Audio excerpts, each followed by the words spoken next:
This is Jacob, launching in the Over Manga Cast. That time we woke up in a podcast and had to explain manga. Our heated adventures overanalyzing manga we find interesting. Confirming target as Mobile Suit Crossbone Gundam, Volumes 1-3, written by Yoshiyuki Tomino and illustrated by Yuuichi Hasegawa. Let's do it!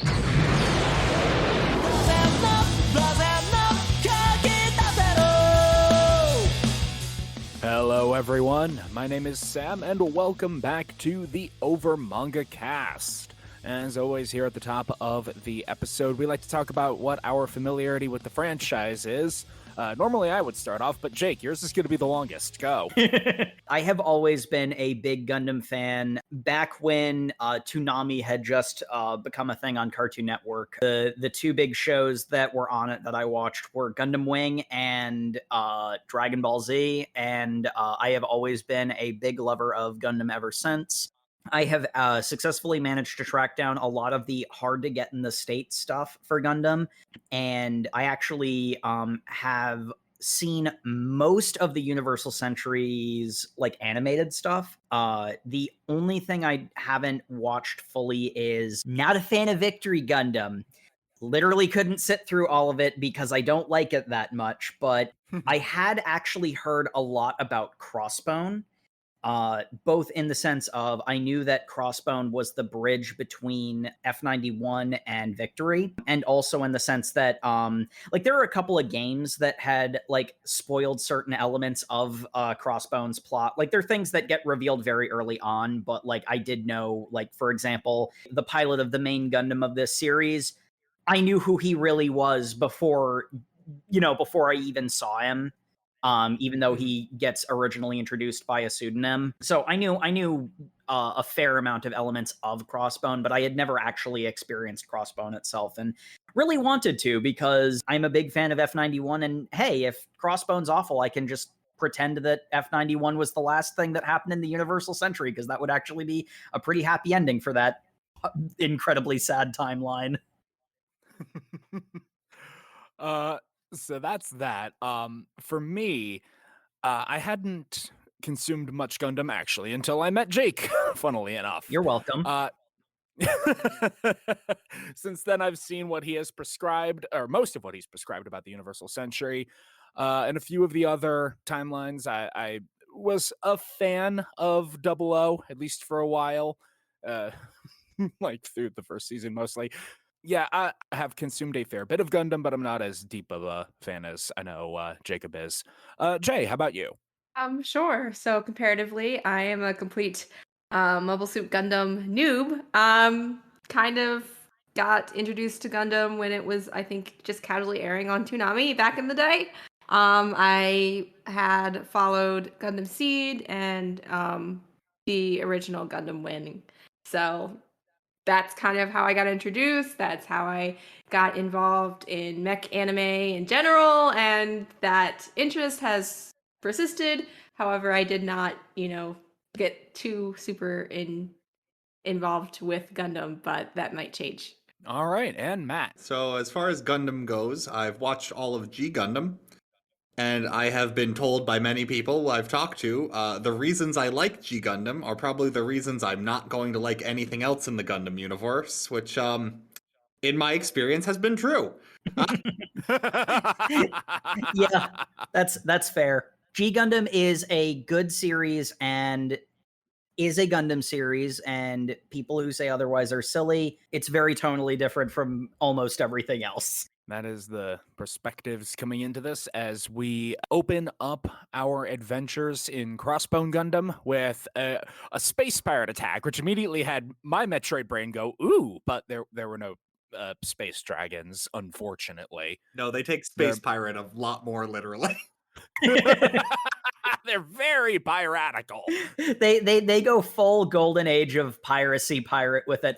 I will say it's one of those ones where one thing that I had heard about Crossbone Gundam that was sort of like the sense of, hey, if this is bad, I can just pretend it doesn't exist and the things that follow don't exist either.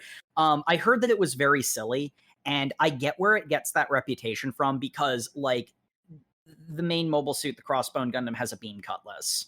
Like that's not even the stupidest thing about the main Gundam, but we'll get there. Well, And it's well, it also has like one of its ranged weapons looks like a flintlock pistol. But the thing I kind of liked about it was, well, strictly speaking, it's obviously overtly leaning into the golden age of piracy stuff. They did do it's a good aesthetic. They did do a decent job of justifying why the things look that way. I read the technical file on Crossbone Gundam at the end of one of the volumes. And it's one of those ones where it's like, did you need to lean that hard into the pirate aesthetic? No, not at all. But they do justify like why it has the big X on its back, which I like it when if you've got an aesthetic that you're leaning into, at least have a justification for why it goes that far. I like how that even showed up like in the manga. They show why that big like bone, it's literally a crossbone, like it's that. Yeah. But they show it's because that's how it connects to like the rockets to propel it. I'm like, oh, that's cool. You explained this arguably very ugly design choice. It's extremely goofy. I think it's aesthetic, fun. But yeah. I will say one thing that thankfully they stopped doing it after Volume 1. I think the Crossbone Gundams look really ugly from behind. Oh yes. Like and they do so many behind the back shots in Volume 1 in particular. I'm just like, okay, Why? I've seen what the front of this Gundam looks like. Maybe focus more on that, because currently I'm seeing the X takes up so much real estate, and it's an X. Yeah. Yeah, that's fair. And it does look pretty cool from the front, even with the giant X there. It's got a freaking cape. Come on. Well, you see, the capes reduce beam voltage, or it catches beam shots, I think is what it said. It's a light cloth that has an anti-beam coating on it, which is something that's technically existed, I think, since Zeta. They're coating it in cloth, and then by putting it on a material that has give to it. It's the same concept as the ceramic armor from the F91, where because it has give, it dissipates impact, and because the beam weapons in Gundam do technically have mass, because they're the byproduct of the reactors that mobile suits use. They use Minovsky particles. Megaparticle beams do actually have a like kick to them, so the fact that it's on a cloak dissipating some of the impact actually helps protect the suit's internals. And also, they get to billow in space and look cool, which is probably more so why. Yeah. Also, they just look ballin'. See my previous comments about how I like when they justify their aesthetic within universe reasons. But the scrap with the space pirates is pretty brief, just to give us an introductory shot of our main Gundam before we cut to a group of exchange students from the Earth sphere who are coming to Jupiter in order for like an exchange program, and Jovian students will be going back to Earth. Yep. And our main character, one Tobia, it's like Naux. I don't know. Super edgy. Some kind of new type person, I suppose. He's very excited to be here. We're given a brief rundown of, oh yeah, welcome to Jupiter. We're 6 billion kilometers from Earth, and you're now. We have this picture of this clearly not evil, definitely not a dictator president that's our leader. It's totally fine. Don't worry about it. The amount this series loves going, this person isn't evil, but he is evil, because this happens multiple times in the 3 volumes we read. Check out this giant portrait of our great leader, Crew Dogatai. Jupiter's so nice to us, except for when they show each other their hands and have secret meetings behind closed doors and talk about us. Completely hierarchical like society, where if you were below a certain rank, you were basically dirt. I hear they've got like ranking numbers tattooed on the backs of their hands. Holy crap. Here's the space Nazis for this war. For factory model Gundam fascists of the week. Sure, they're great guys. Except there was an error on the production line and we accidentally got 2 of them, but we'll get that. Yeah. I will have words about the situation with that character. Oh, good. We can have the same words then, probably. Well, probably same opinion, but for different reasons. But we'll get there. Almost certainly. Yeah. All the kids are really excited. We're gonna go to Jupiter. I hear they're very I hear they're very strict about the use of air and water here because they don't have a lot of natural resources. I'm sure this won't come up later. When some chaos erupts on the ship, as there is a stowaway who is being chased by some guards, a young girl. Well, she claims that she's not a stowaway, which we find out much later that is technically correct. But she, of course, runs right up to our main character. And it's like, I'm not a stowaway. Help me, please. Don't let them take me. Before that can get resolved, we get another attack from the pirates. And I gotta say, this is the first time we get some good looks at a lot of the mobile suit designs. And one thing that I really liked is, as much as I'm not a fan of Victory Gundam, I won't go into why because that's not what we're talking about. I did really like the designs of the mobile suits because you can really see the transition from like the end of the early Universal Century style mobile suits, like suits like the Jagan or the Gyaradoga, into the suits that you would later see in Victory Gundam. The Crossbone Vanguard and the Jovian, like they're like scratch built mobile suits, have some like specific features that you later see in Zanskar Empire mobile suits. And then also, of course, there's the element of the Universal Century where after the F-91 was deployed during the Frontier 4 incident, almost every mobile suit was a formula type suit. So the fact that they're smaller, faster, kind of on the fragile side, but extremely agile. I like seeing the transition of the like technical designs and like where like Zanskar, for example, was getting some inspiration for their more like insect-like mobile suits. Mm-hmm. Yeah, there's a few of those like that, particularly among the Jovian models. Mhm. The Crossbone Vanguard's mobile suits are kind of what you'd expect from a Gundam series. Like they've in fact got two Gundam type units, the X1 and X2. One of them is black. Guess what the evil yeah. one is? We haven't gotten there yet. I did like the little self-awareness moment as one of the unnamed exchange student kids says, or there's like a conversation of, I hear the space pirates have a Gundam, and it's like, anything that's got two eyes and an antenna. And an antenna, the media calls a Gundam. I mean, to be fair, what counts as a Gundam and what does, like the Gundam Mark V doesn't even have two eyes. And Gundam is in its name, so is that a Gundam? Like, it is kind of arbitrary. Yeah, particularly it is a very self-aware joke, yeah. Yeah, particularly in the Universal Century, there are no rules on what is or isn't a Gundam. I mean, just show it to me and I'll tell you whether or not it's a Gundam. I'm actually the authority. I see. Of course. Bandai's got a direct line to Jay. Is this a Gundam? No. In fact, I think you've made Doraemon. We do that every time. We really do. But we have so this is a Gundam series. That means that our unqualified young boy protagonist needs to get into a mobile suit and get involved in a fight. Hey. He's not unqualified. He's driven forklifts before. He can pilot a tank. He's forklift certified. What are you doing? You're not a pilot. I'm a mechanical engineering student.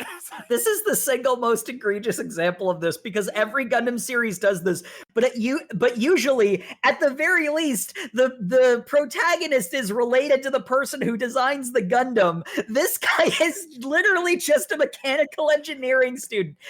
Like he's forklift certified. Like to be perfectly, what used to be like a combat mobile suit in the 1 Year War by this point in the Universal Century is basically a piece of a construction equipment. So like the idea that he would know how to operate a machine like that, it's not totally outlandish, but it's such a stupid justification for why he gets to be the protagonist for this series. You're not even related to Arno. I just love how I knew Tobia was a new type right here in this chapter because of his insane psychic power of things just going his way, and it's great.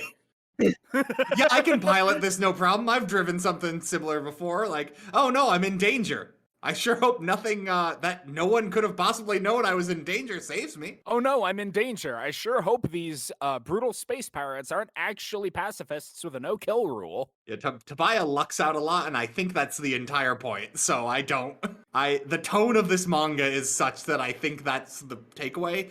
And for like the longest time, I wasn't sure if this was a parody of Gundam. Because you've got those lines of like, the media calls everything that's got two eyes a Gundam. Like, okay, so is this like a parody Gundam story for like Gundam fans? Or are they trying to do something?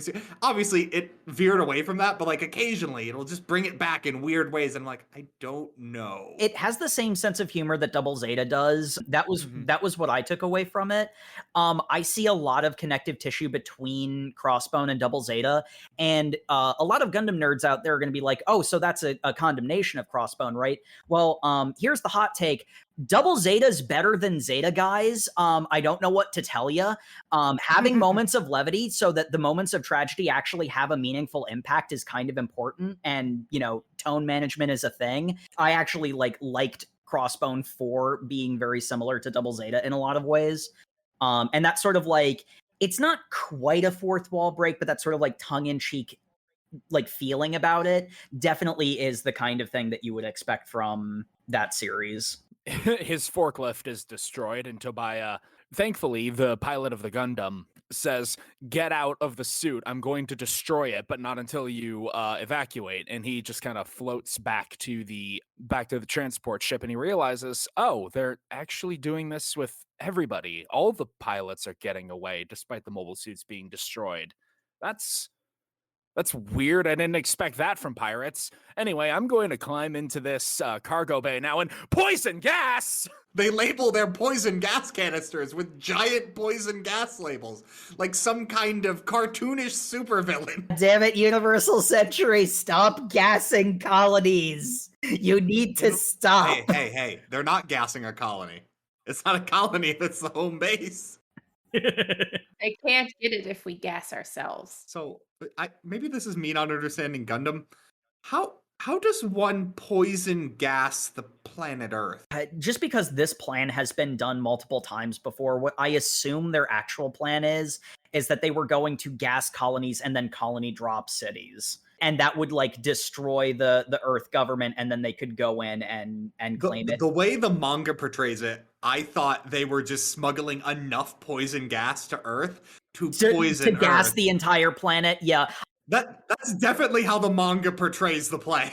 It's loosely phrased that way, but given that this is the Universal Century, I'm under the impression that they're gonna try to pull a Zeon. And I mean, they do just stop short of saying Zeon at one point. Yeah. So, but Tobia is having this moment of, oh God, what horrors await me?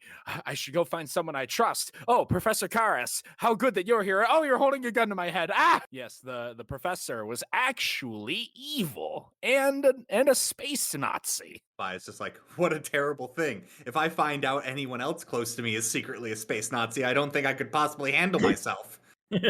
Then over the next 2 volumes, no. I will do anything that President Kurodagai wishes. I will sacrifice my life for the great Jupiter Empire.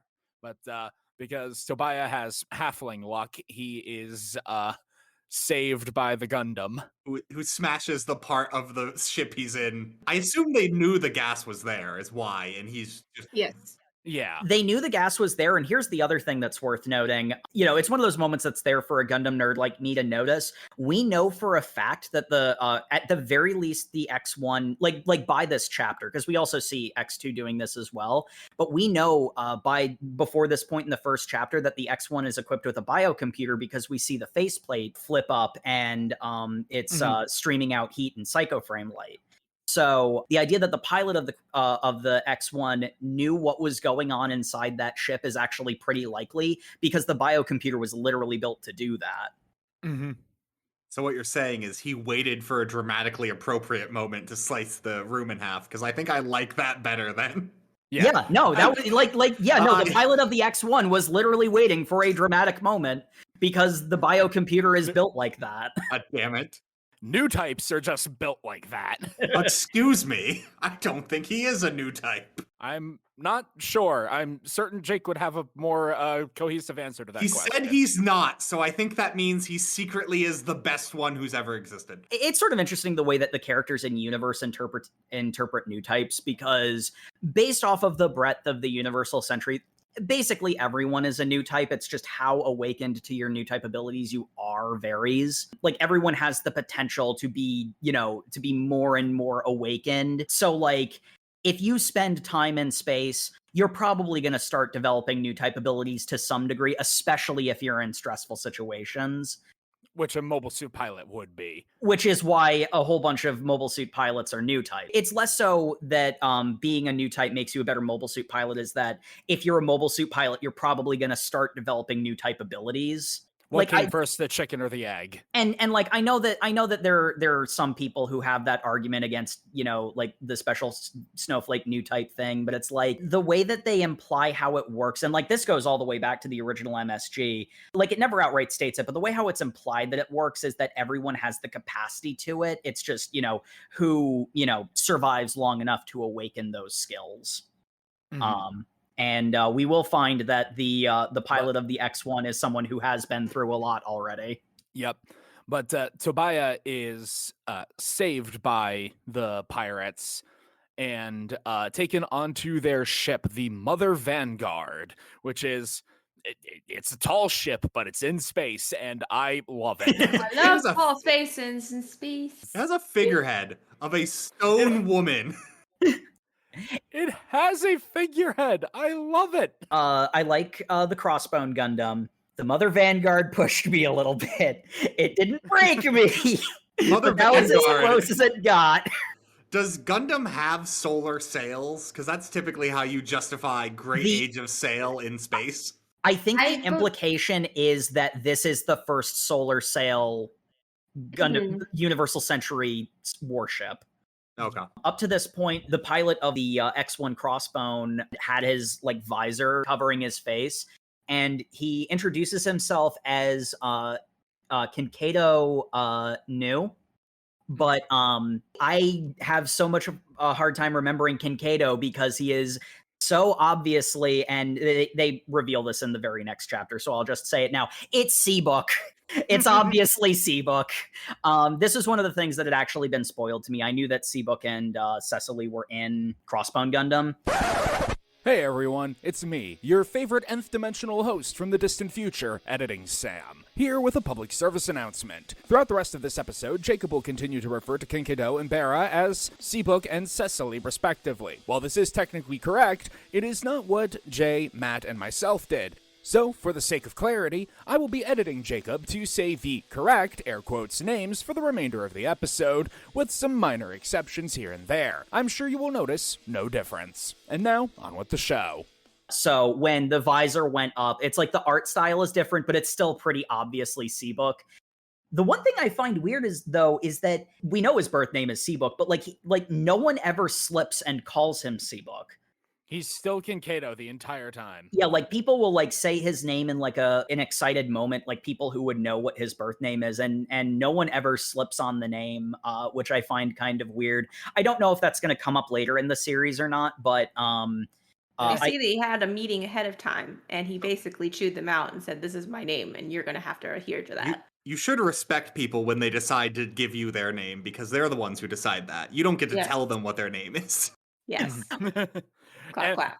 I'm just surprised that it never comes out in like a moment of like surprise or concern or whatever. But so I had no idea this guy was an existing thing, but it makes a lot of sense because his character design looks good throughout Volume 1, which is a rarity.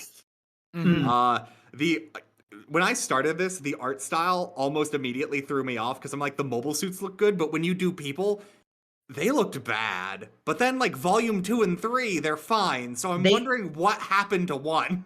They look very cartoony and off-model. They're kind of blobby in 1, yeah. I do think to some extent that does have something to do with, like, the comparison I made to Double Zeta, where the meta humor is definitely strongest in Volume 1. So I feel like that might have been, like, perhaps the intention was for it to be a more overt parody, but they, Tomino continued taking it more and more seriously. Yeah, Volume 1 has some panels that straight up look like they were, like, storyboarded rather than drawn. Like, it looks like they'll just have, and here's a sketch, and then we're moving on to the next thing because it's not a Gundam, so we don't have to draw it well. I'm like, okay, maybe Volume 1 was to sell the series, or So actually, Yeah. Volume 1 wasn't to sell the series. I can explain this. I have some writing issues with Crossbone Gundam that are entirely about the fact that this is the second pitch for a full-length F91.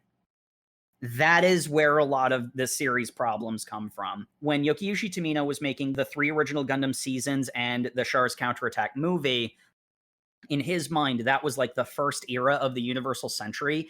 And what he wanted to do was he wanted to move on to a new era with like new protagonists, like the same history, the same iconography to draw on, but somewhat clean slate character wise.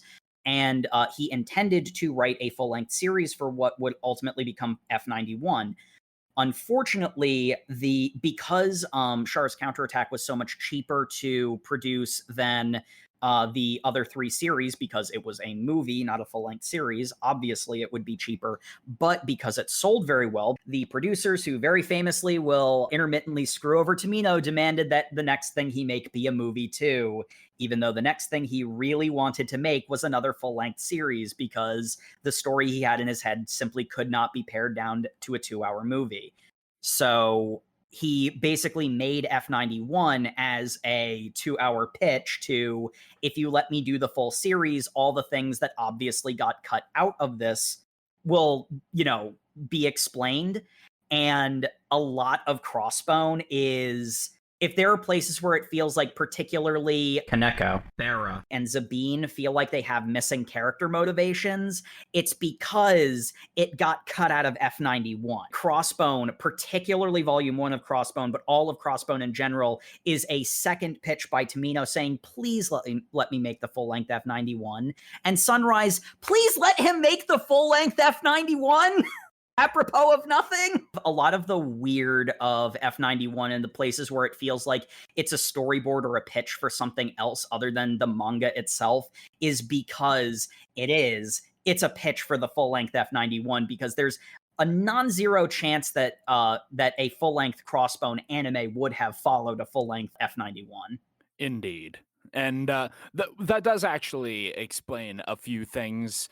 Again, we will get to Zabine. We'll get to Zabine, because I've got even more words about him in particular, but he's not shown up yet. But history lesson out of the way. Our main boy is now introduced to the Crossbone Vanguard space pirates, including Kinkedo Stroke Seabook, the ace pilot of the Gundam X1. We have Zabine, our Char clone of the series. Half the Char clone of the last ones, because he's only got an eye patch instead of a full mask. It's a visual joke in an audio medium. I realized my mistake.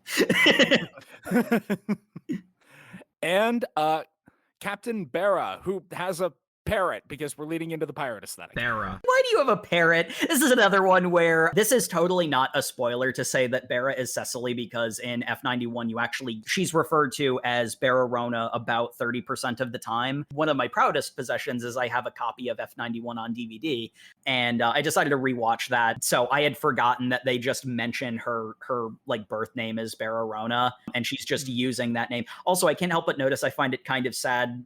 This will only make sense if you've watched Victory Gundam, but I find it sad that she's still cutting her hair short. I think it looks good. It looks great, but it's a sad thing. Her cutting her hair is a sad thing.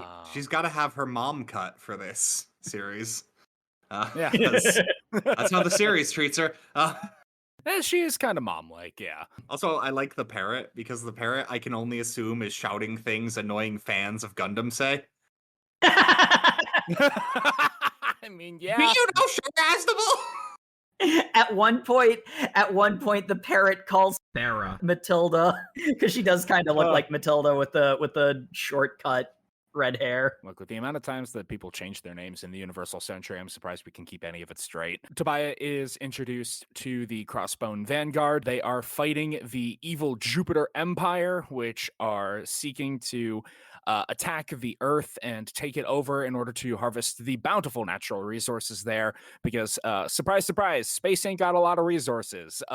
Putting a colony around Jupiter is gonna require some very lean living.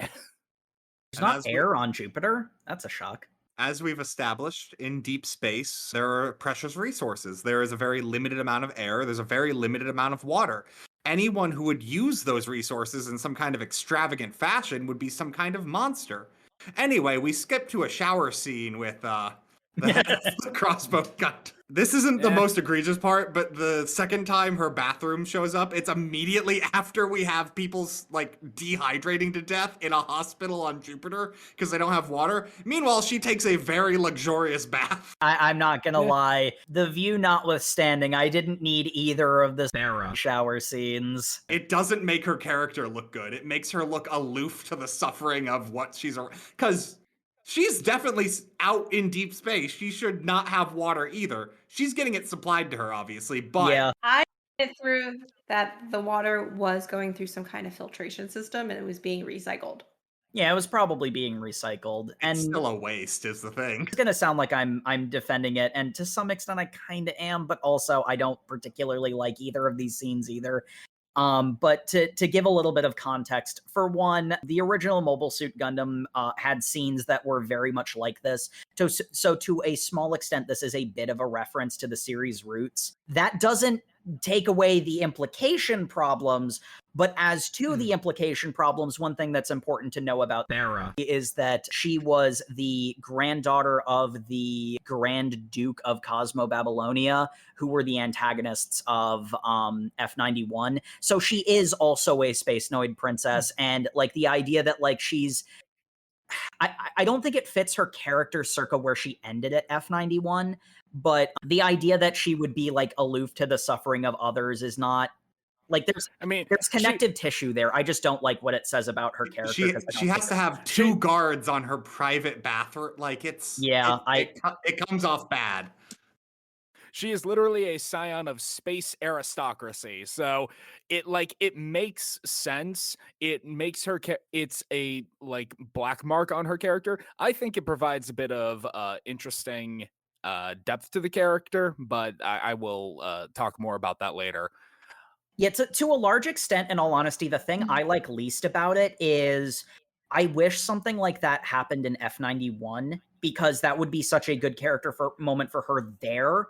But given what happened in F91, and this references F91, she should know better by this point. And like, it bugs me because, again, this is a pitch for the full-length F91. And like... I'm going to tell you, Jacob, my reading of this, I did not expect her character to know anything.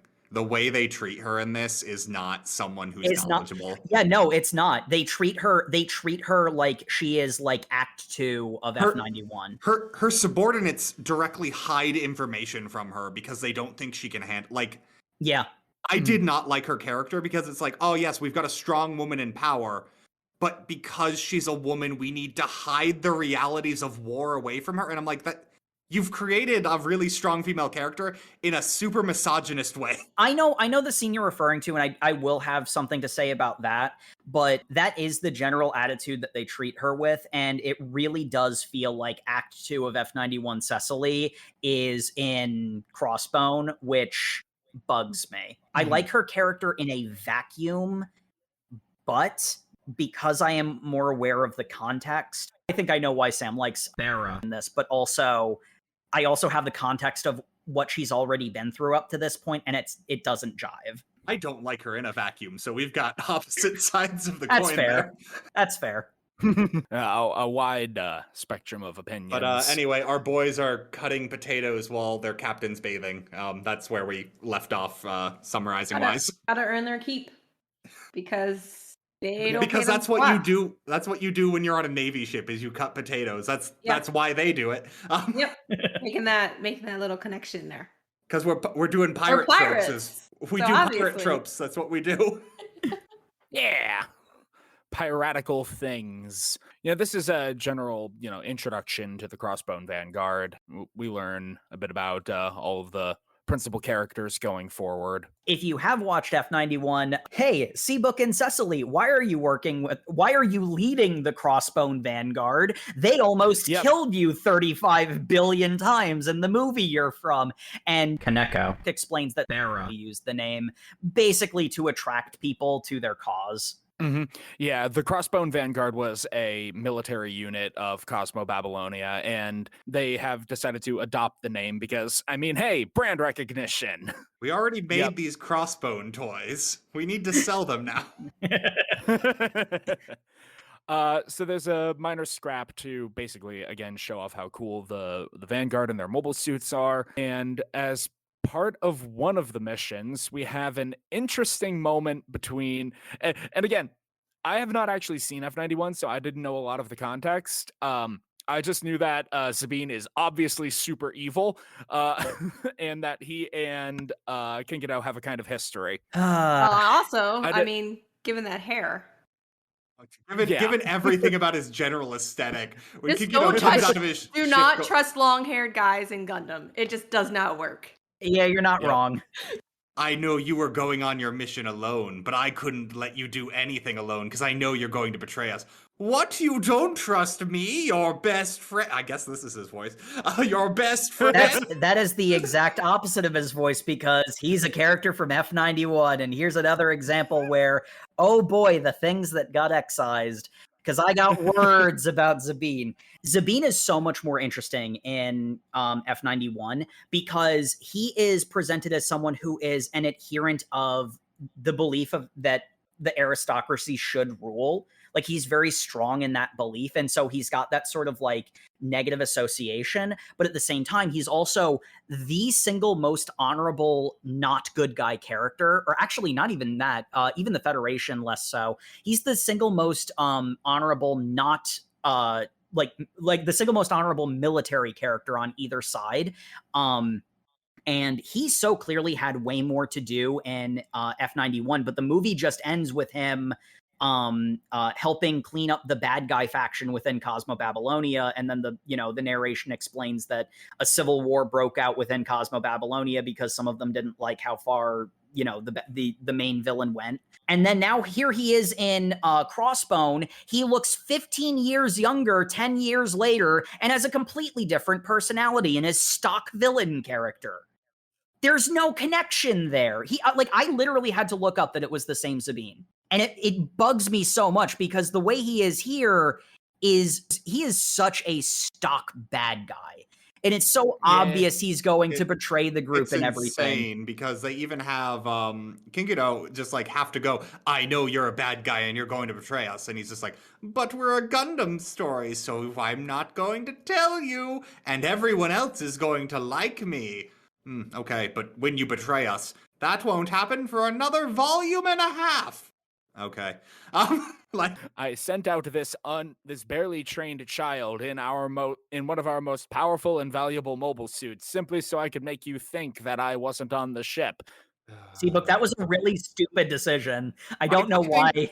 I think everything he does is an incredibly stupid decision. We'll get there because his entire betrayal plan does not make sense to me, but we'll get there when we get there. Yeah. Mm-hmm. Yeah. King Ghidorah does send Tobia out in the X1 because he's like, I don't trust Sabine. And if Sabine's alone on the ship, he's going to pull some stuff. So, hey, kid, you want to fly a Gundam? Do I? Why is the X1 flying so wobbly? Wait, why is King Ghidorah in the hole? Well, what the hell is going on? Wow, I can hardly believe this. My direct subordinate's not telling me something? Oh, no, well... Well, Barra, we will we'll get to it. Yeah, there is one particular scene that is the most egregious example of that I'm going to have a pretty strong defense for, but yeah, it is a problem with the way that it's a problem with the way the series treats her character, not with her character onto herself. I guess this is a question I had reading that I might have just missed. Why don't they tell Earth about the poison gas? Why are they doing this pirate style? Who Sarah is? Like, for one, she's supposed to be dead. Even onto that, she was technically, because of how the Cosmo Babylonia Civil War went, she's basically head of state of the biggest threat to the Federation. And the Federation is pretty famous for not being particularly tolerant of space noid threat nations. Oh, a Space Noid princess is coming to tell us about a massive threat? That sounds an awful lot like you're just trying to get close to do that threat. So we are going to shoot you now. Have a nice day in hell. I feel a little better about not picking up on that plot point then, because that feels like that's a little background justification that's not necessarily told to the reader. It's loosely implied, but if you don't have the context of the rest of the Gundam franchise, the way I feel it would play out is that they would treat Sarah like she's a zombie. If she were to go and explain that Jupiter is doing this thing, and that would probably result in her getting arrested and stuck in a gulag and not being able to do anything at all. It's a big part of the reason why she faked her death in the first place, because she was under no illusions that she'd ever get any help from the Federation, and they're the only other authority that exists. So they have a battle with a mobile armor in space. Tobia beefs it for a while before King Kiddo is like, "Well, I've got the Crossbone jetpack thing, the core fighter. The core fighter.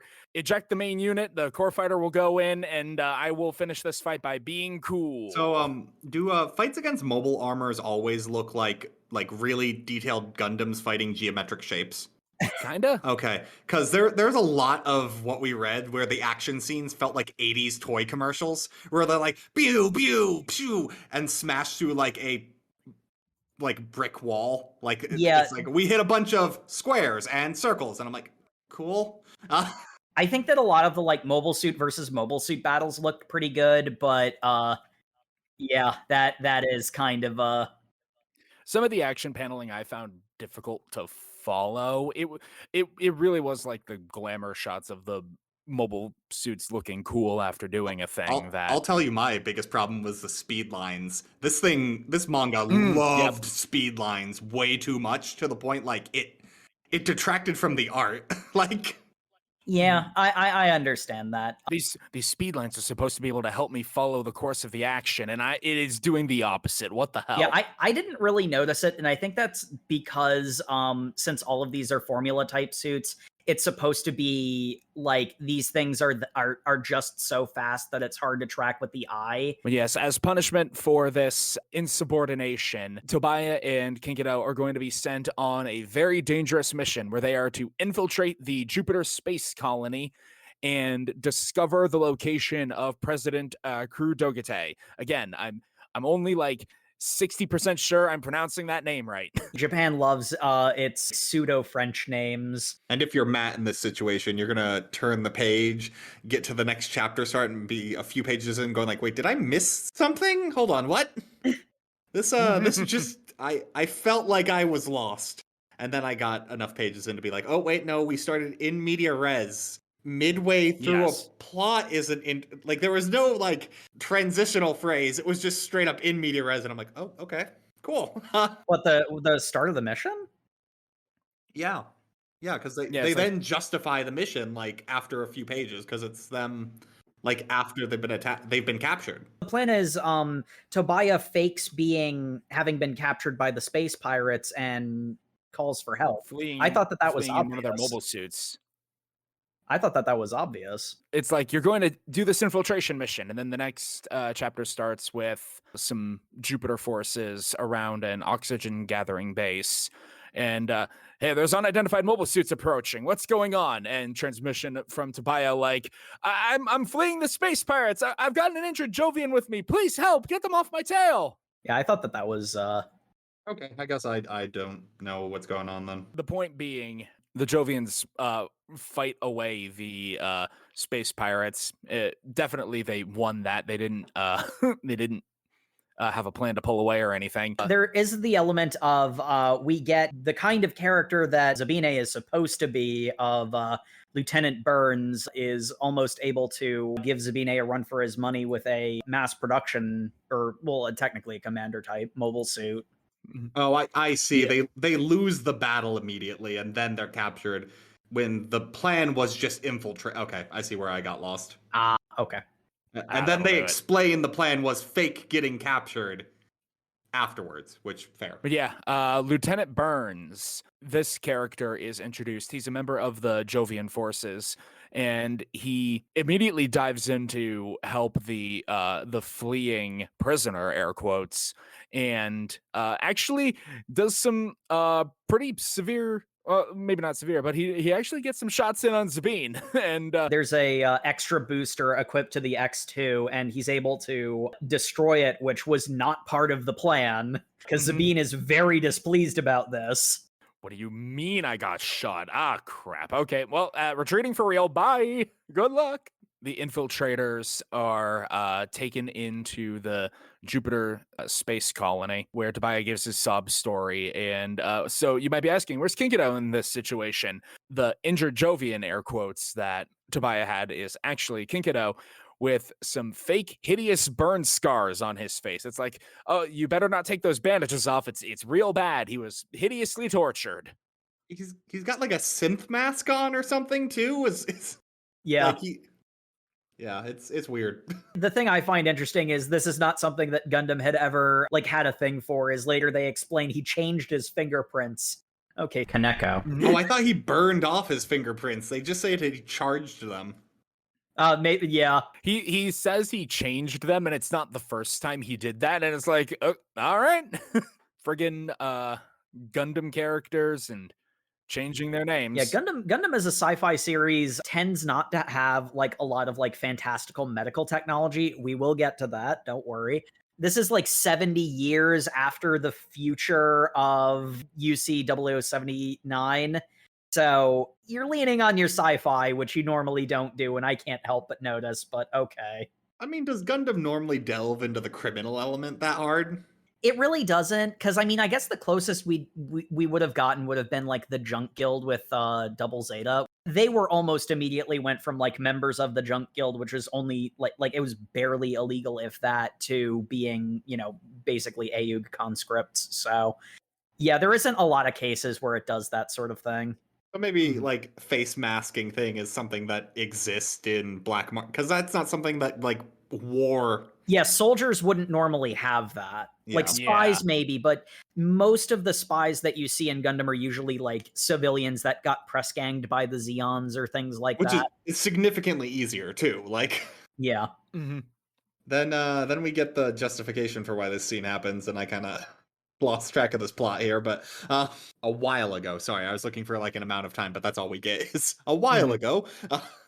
Yeah, there's a little flashback after they are like partway through their infiltration. It's like, all right, you've got this injured guy here. We're gonna take him away to get some medical attention. Well, can I go with him? I feel responsible. Okay, whatever, kid. And they're on an elevator, and Kinkido uses this as his opportunity to knock out a doctor. Or a doctor, a guard, I don't know. He knocks out a guy. It doesn't matter. He's in a suit. It doesn't matter. A doctor guard. Yeah. He knocks out a guy, replaces him on the medical gurney, and is like, all right, now we're going to continue our intelligence gathering mission. And now we will flash back here. It ended up doing the same thing, but not in a way that I expected. We mentioned earlier that the Crossbone Vanguard under Bera has a no-kill rule, but it's like they take prisoners after battle because they don't just leave people floating in space. But their the actual way they deal with these prisoners is they will then eject them in normal suits out into known Jupiter Empire patrol routes, which apparently has an 80 to 90% success rate of the prisoners being picked up by Jovian forces and essentially, taken back. Meanwhile, Tobia and Sabine both share the same opinion on this of like, why don't we just commit war crimes? Why don't we just shoot all of our prisoners? I'm like, buddy, no, what? That's not why you take prisoners. The problem here is Sabine, because that is basically the attitude that he has. Though the concern that Tobia has more is they're making a point of not hitting cockpits and not completely destroying mobile suits, which is pretty freaking hard to do. Because if you hit the center of mass of a mobile suit, you're either hitting the cockpit or the nuclear reactor that powers it.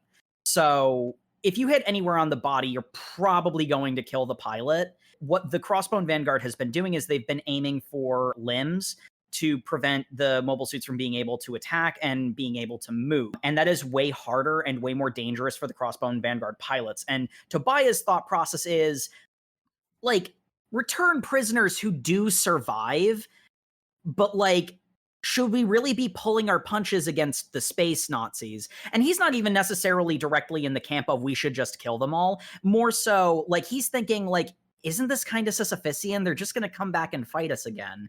And then that's when, unfortunately, Sabine decides to be a supervillain. And I'm just saying, if you want Sabine to be your supervillain antagonist, stop making his opinion the correct one. Because really, every time he suggests something, it's then showed to be what should have been done? Like, it's weird. I will explain why I disagree when we get to the scene I know you're referring to. My thing was, I thought, okay, so you're spacing these people. Yeah, they're in a patrol route. Space is still huge.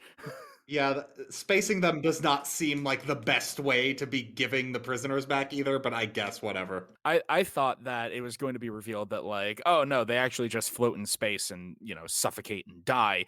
No, it's revealed as our heroes are making their way through the colony, our heroes such as they are, that the prisoners are in fact retrieved and then executed by the authoritarian government, because we can replace soldiers, but we have such limited resources, we can't replace mobile suits. You should have protected those units with your lives. We also post these executions on public television that I assume everyone is forced to watch because all the TVs turn on to show this broadcast, and I'm like, thank you for broadcasting your enemy's propaganda.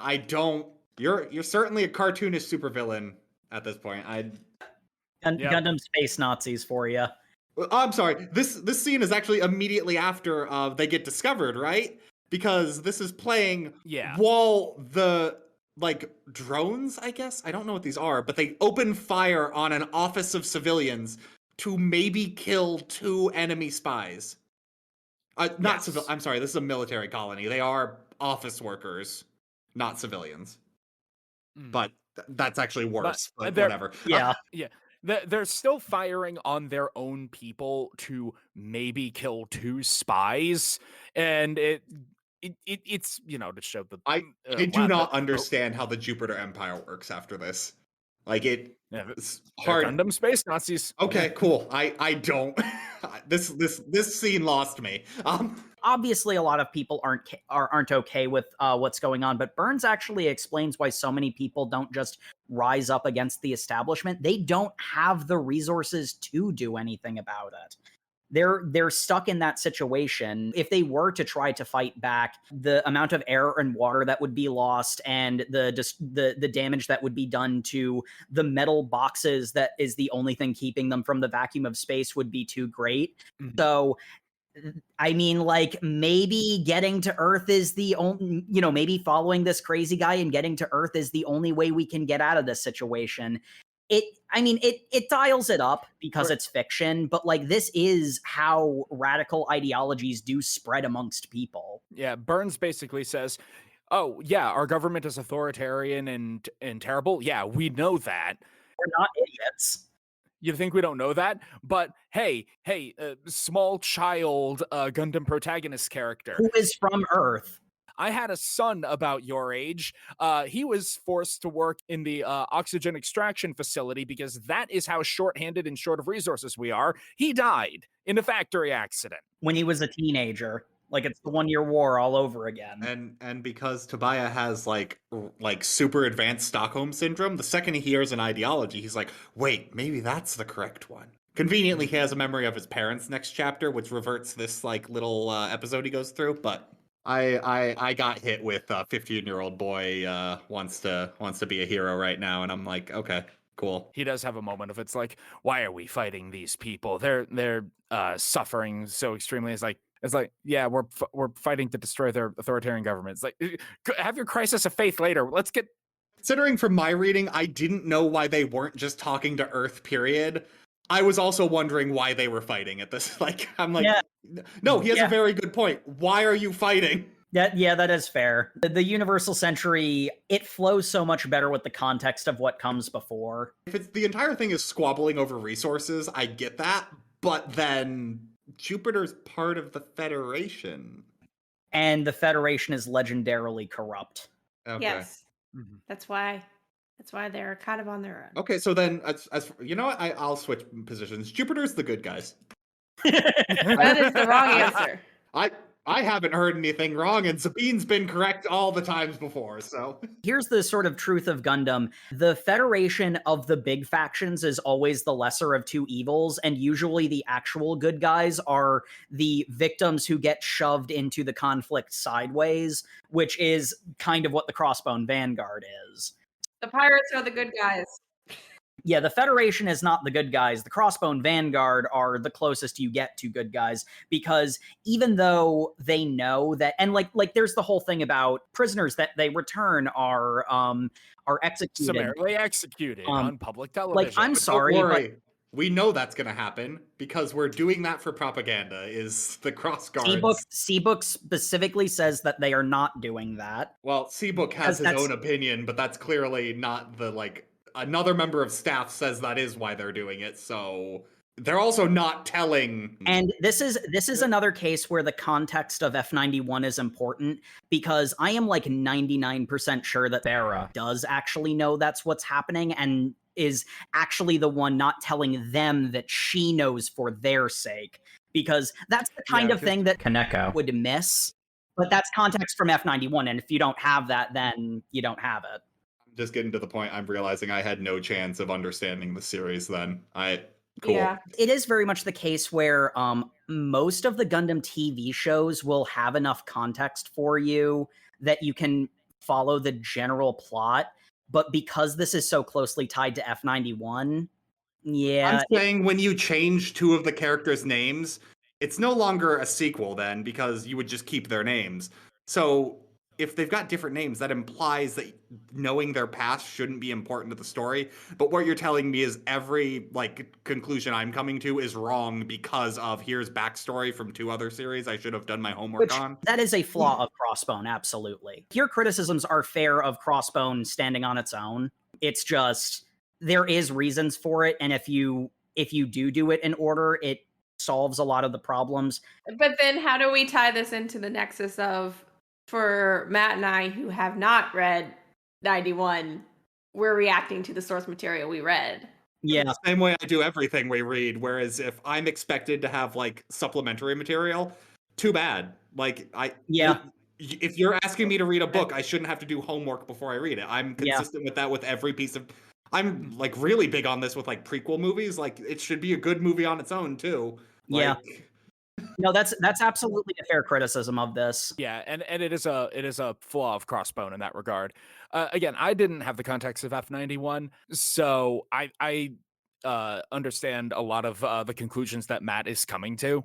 You'd have no way of knowing that Vera is perceptive enough to recognize what's going on, and that D-Book is the one who's wrong. You'd have no way of knowing if you haven't watched F91, and that is absolutely a flaw of Crossbone. Not that's not a defense of Crossbone. That's a flaw of Crossbone. It's also as not, a standalone story. It's almost as if they put hints to the contrary too, because you'll the scene with the captain and how she decides to just I'm stressed out and there's new supplies, I need to bake bread. If you know nothing out, that comes off as super vain. That comes off as so out of touch. It makes her look so bad, considering I already wasn't thinking that great of her with the bath scenes. Mm-hmm. When she then needs to, I need to bake bread with the fresh ingredients before anyone else on the ship can have them. I'm like, oh, okay, princess. I don't. That's another case where that has context associated with it that is not in Crossbone itself. I wasn't going to directly call it out because I obviously do know the context, so I really wouldn't be able to catch it as well. But one thing that I like about most of the Gundam shows is that, with the exception of Unicorn, you can probably see most of them and it doesn't have this problem. But obviously, just from what Matt's been mentioning, every criticism he's leveled at Crossbone as a standalone story is absolutely 100% valid. Mm-hmm. It's just, for, the Gundam fans out there know that there is also that context, but that doesn't make it a better standalone story. One of the things that I don't think we've actually directly mentioned it in our discussion yet, but the thing that is being brought up about what Bera does and does not know concerning the returned prisoners is there's the whole scene of showing the execution, and Kinkido says to Tobia, yeah, we figured that this was happening, or I figured that this was happening. I didn't tell Bera because I didn't want to like sully her idealism. And I'm like, homie, no. That is a dumb idea. That's a stupid Let's not decision. tell the captain of our ship crucial battle information because we want her Yeah. to remain pure. Like, okay. Yeah. Again, you know what? I'll just say it now. I do like Bera. She is a particular character trope that I like, and that is a person coming from privilege with a good heart and good ideals, and then is suddenly shown that just having a good heart and good ideals does not fix problems. Problems are always going to be more complex than more complex and probably bloodier and more painful to deal with than you are expecting. Do you have the courage and the strength of heart to see your ideals through? That is the crux of that character type. And I enjoy seeing the answer to that question. And I would like to see if Bera does have that strength of character and that courage. The real problem here is Crossbone Gundam onto itself is basically writing around ever forcing that decision on her. I am guessing because I have seen F91 that is going to get revealed later that Bera knew all along. But like that is, I am inferring that based off of F91, not anything Crossbone has said. I didn't know about the connections with F91. I didn't even know if this was a sequel or a prequel. So I knew these characters had backstories. I didn't realize that the backstories So revealed already. Revealed already. Yes. Anyway, we kind of skimmed over the part where they complete their infiltration mission.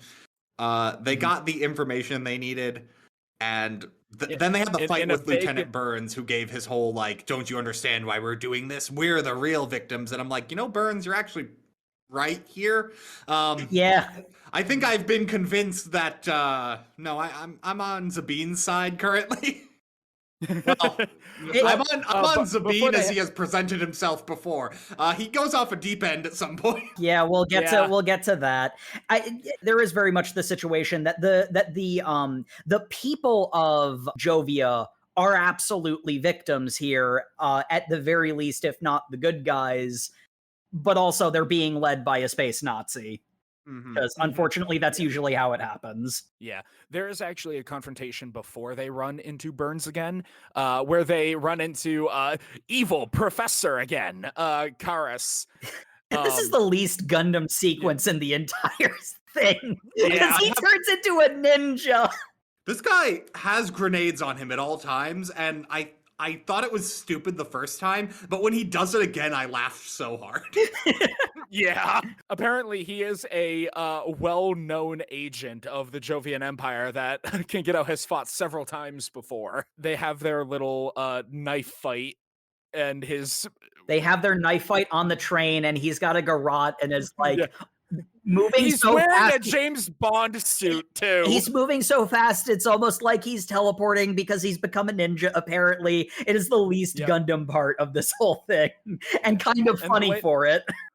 The way they actually win is that before going on the infiltration mission, Bernadette gave Tobia a lucky charm, which was a necklace.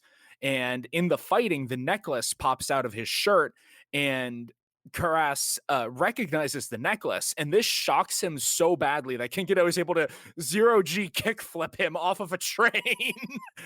And then we get the grenade. And then grenade! Oh, my favorite part about the Jupiter Space Station is if humans grow up in zero gravity, they build their environments to be around zero gravity, because having artificial gravity has no benefit to humans at all. I kind of expected the little Jovians to be a bit more deformed if they live in zero G. I just loved how their definition of zero G environment means diners can have seatings on the roof of the diner, and then the kitchen remains identical. And I'm like, buddy, how do you flip burgers? I need to know. Very carefully and with great skill. It is sort of the interesting element of this is definitely a tone thing, because we're still in volume 1, I believe, at this point. Or no, maybe we're getting into volume 2 now. I think yeah, we get into Oh no, volume. this is the start of volume 2. Yep. So there is that sort of element of like normally Gundam takes living in space a bit more seriously than that. There is the element of like it's a diner but with seats on the ceiling. My favorite part is some fridge logic I had about the diner was when I was like thinking about it later was wait a second. Their resources are so scarce to the point that they count the number of breaths each person breathes, but apparently they've just got an unlimited supply of burgers. Like, they can just casually sell those. Gundam Stan will defend and say that the counting the number of breaths was probably not literal and the morale of something comfortable like a diner. But yeah, no, that is absolutely like the first thing that you think of. You got burgers in space, you don't got air in space. That's obvious, isn't it? Well, air is rarer than burgers, I guess. You can just go to McDonald's and buy a burger. You can't go to buy McAir. There's no McAir. In space, no one can hear you supersize. They find the information. They get shot at, and there's a cool action set piece. This manga loves action set pieces. I assume Gundam loves action set pieces. Oh, yeah, so yeah. That's fair, yeah. I will say one thing that I found kind of interesting is one thing I was expecting going into this is like Gundam is sort of legendary for it has the mobile suit battle, and then it's like you get a couple of seconds of action scene, then a in cockpit shot of one of the mobile suit pilots having a philosophical debate with the other, and then a couple of sections of action sequence, then the other pilot having a philosophical debate in return. They didn't really do that very much most of the time. And I think it's because a couple of panels is a couple of seconds. So it probably paces out the same way if this were to be animated. I also got the vibe that this manga, as much as like Gundam the anime is an advertisement for models, the manga didn't feel like that at any point. So I feel like it had more room to breathe with things.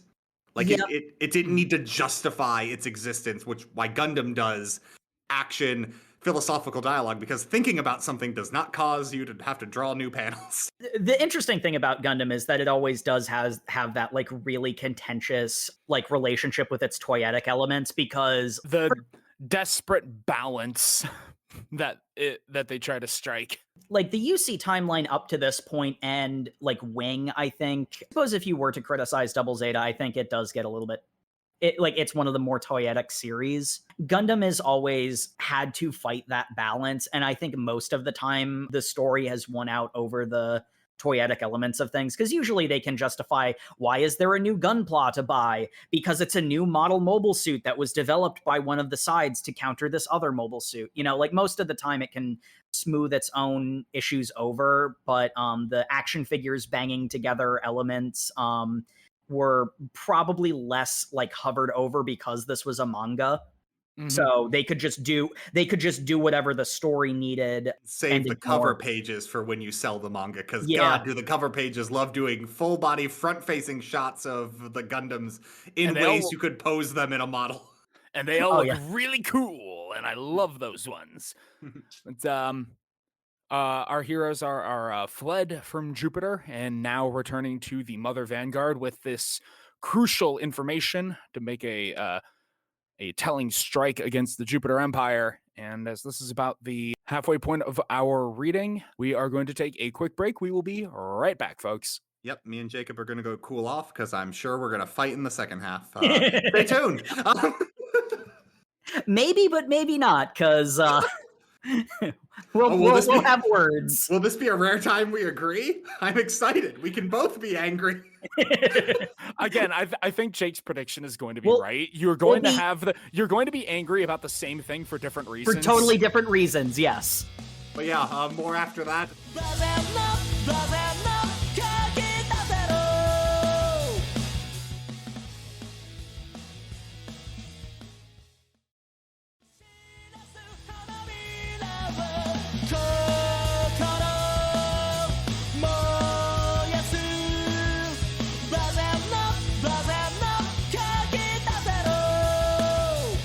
We did also skip over the guy saying that he was in the 1 year war, and I'm like, dude, you're definitely not 70 years old.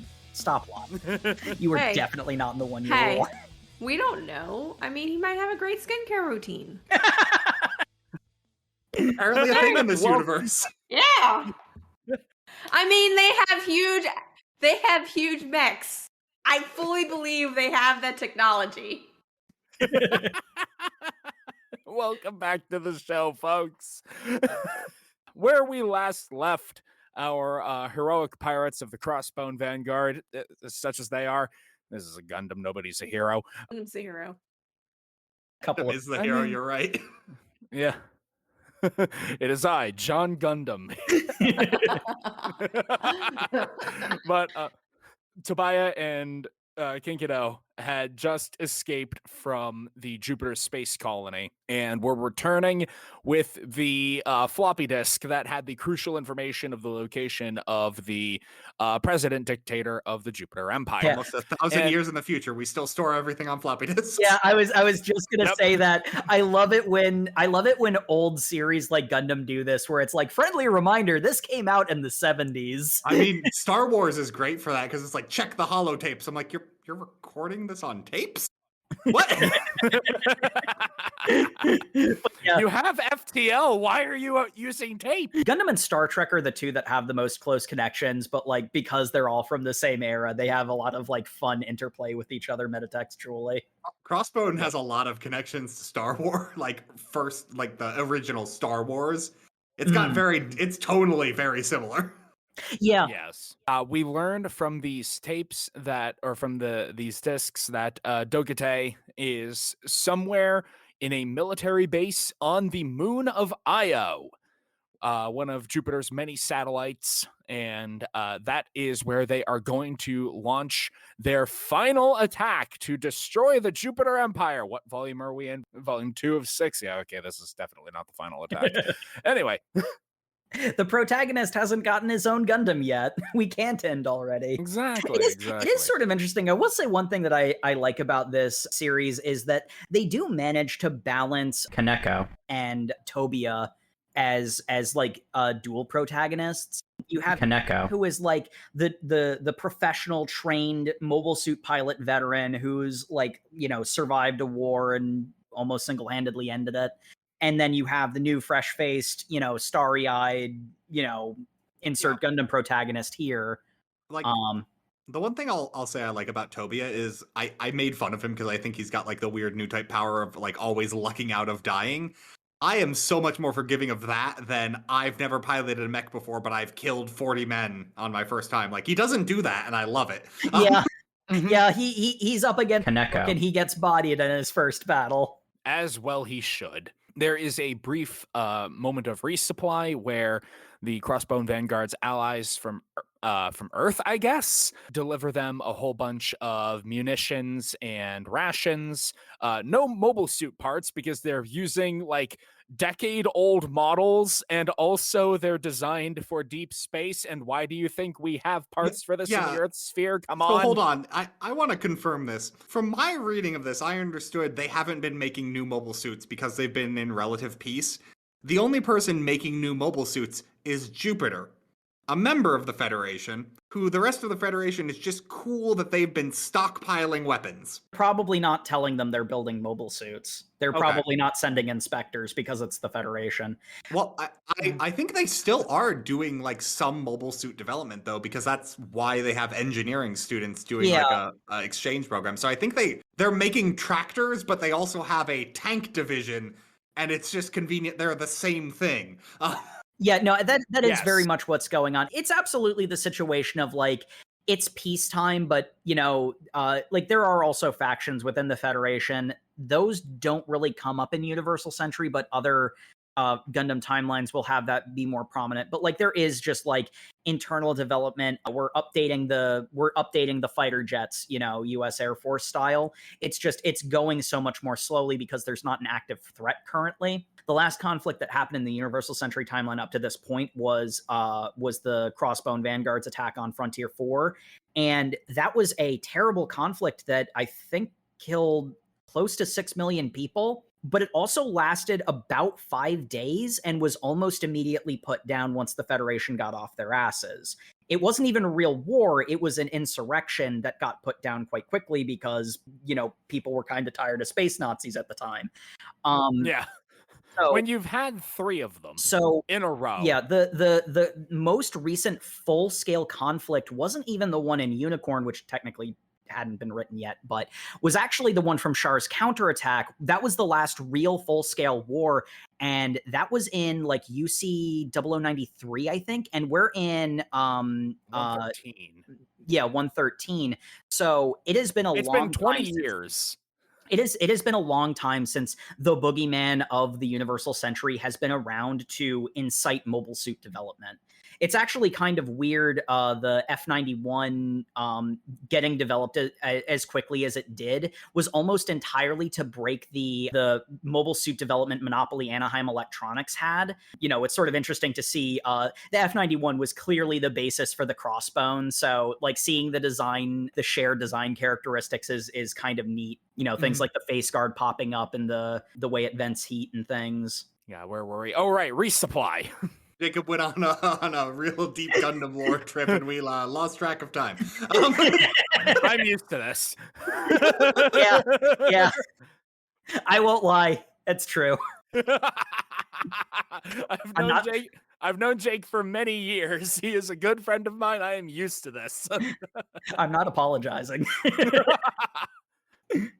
But yeah, point being, they're not getting more mobile suits. They have enough pilots to work with, but they don't have it's not just that they don't have mobile suits. They're running low on spare parts too. But like, so any battle damage is proving to be a lasting problem. But hey, they've got enough missiles for a while and some more anti-beam capes, so they have the drip.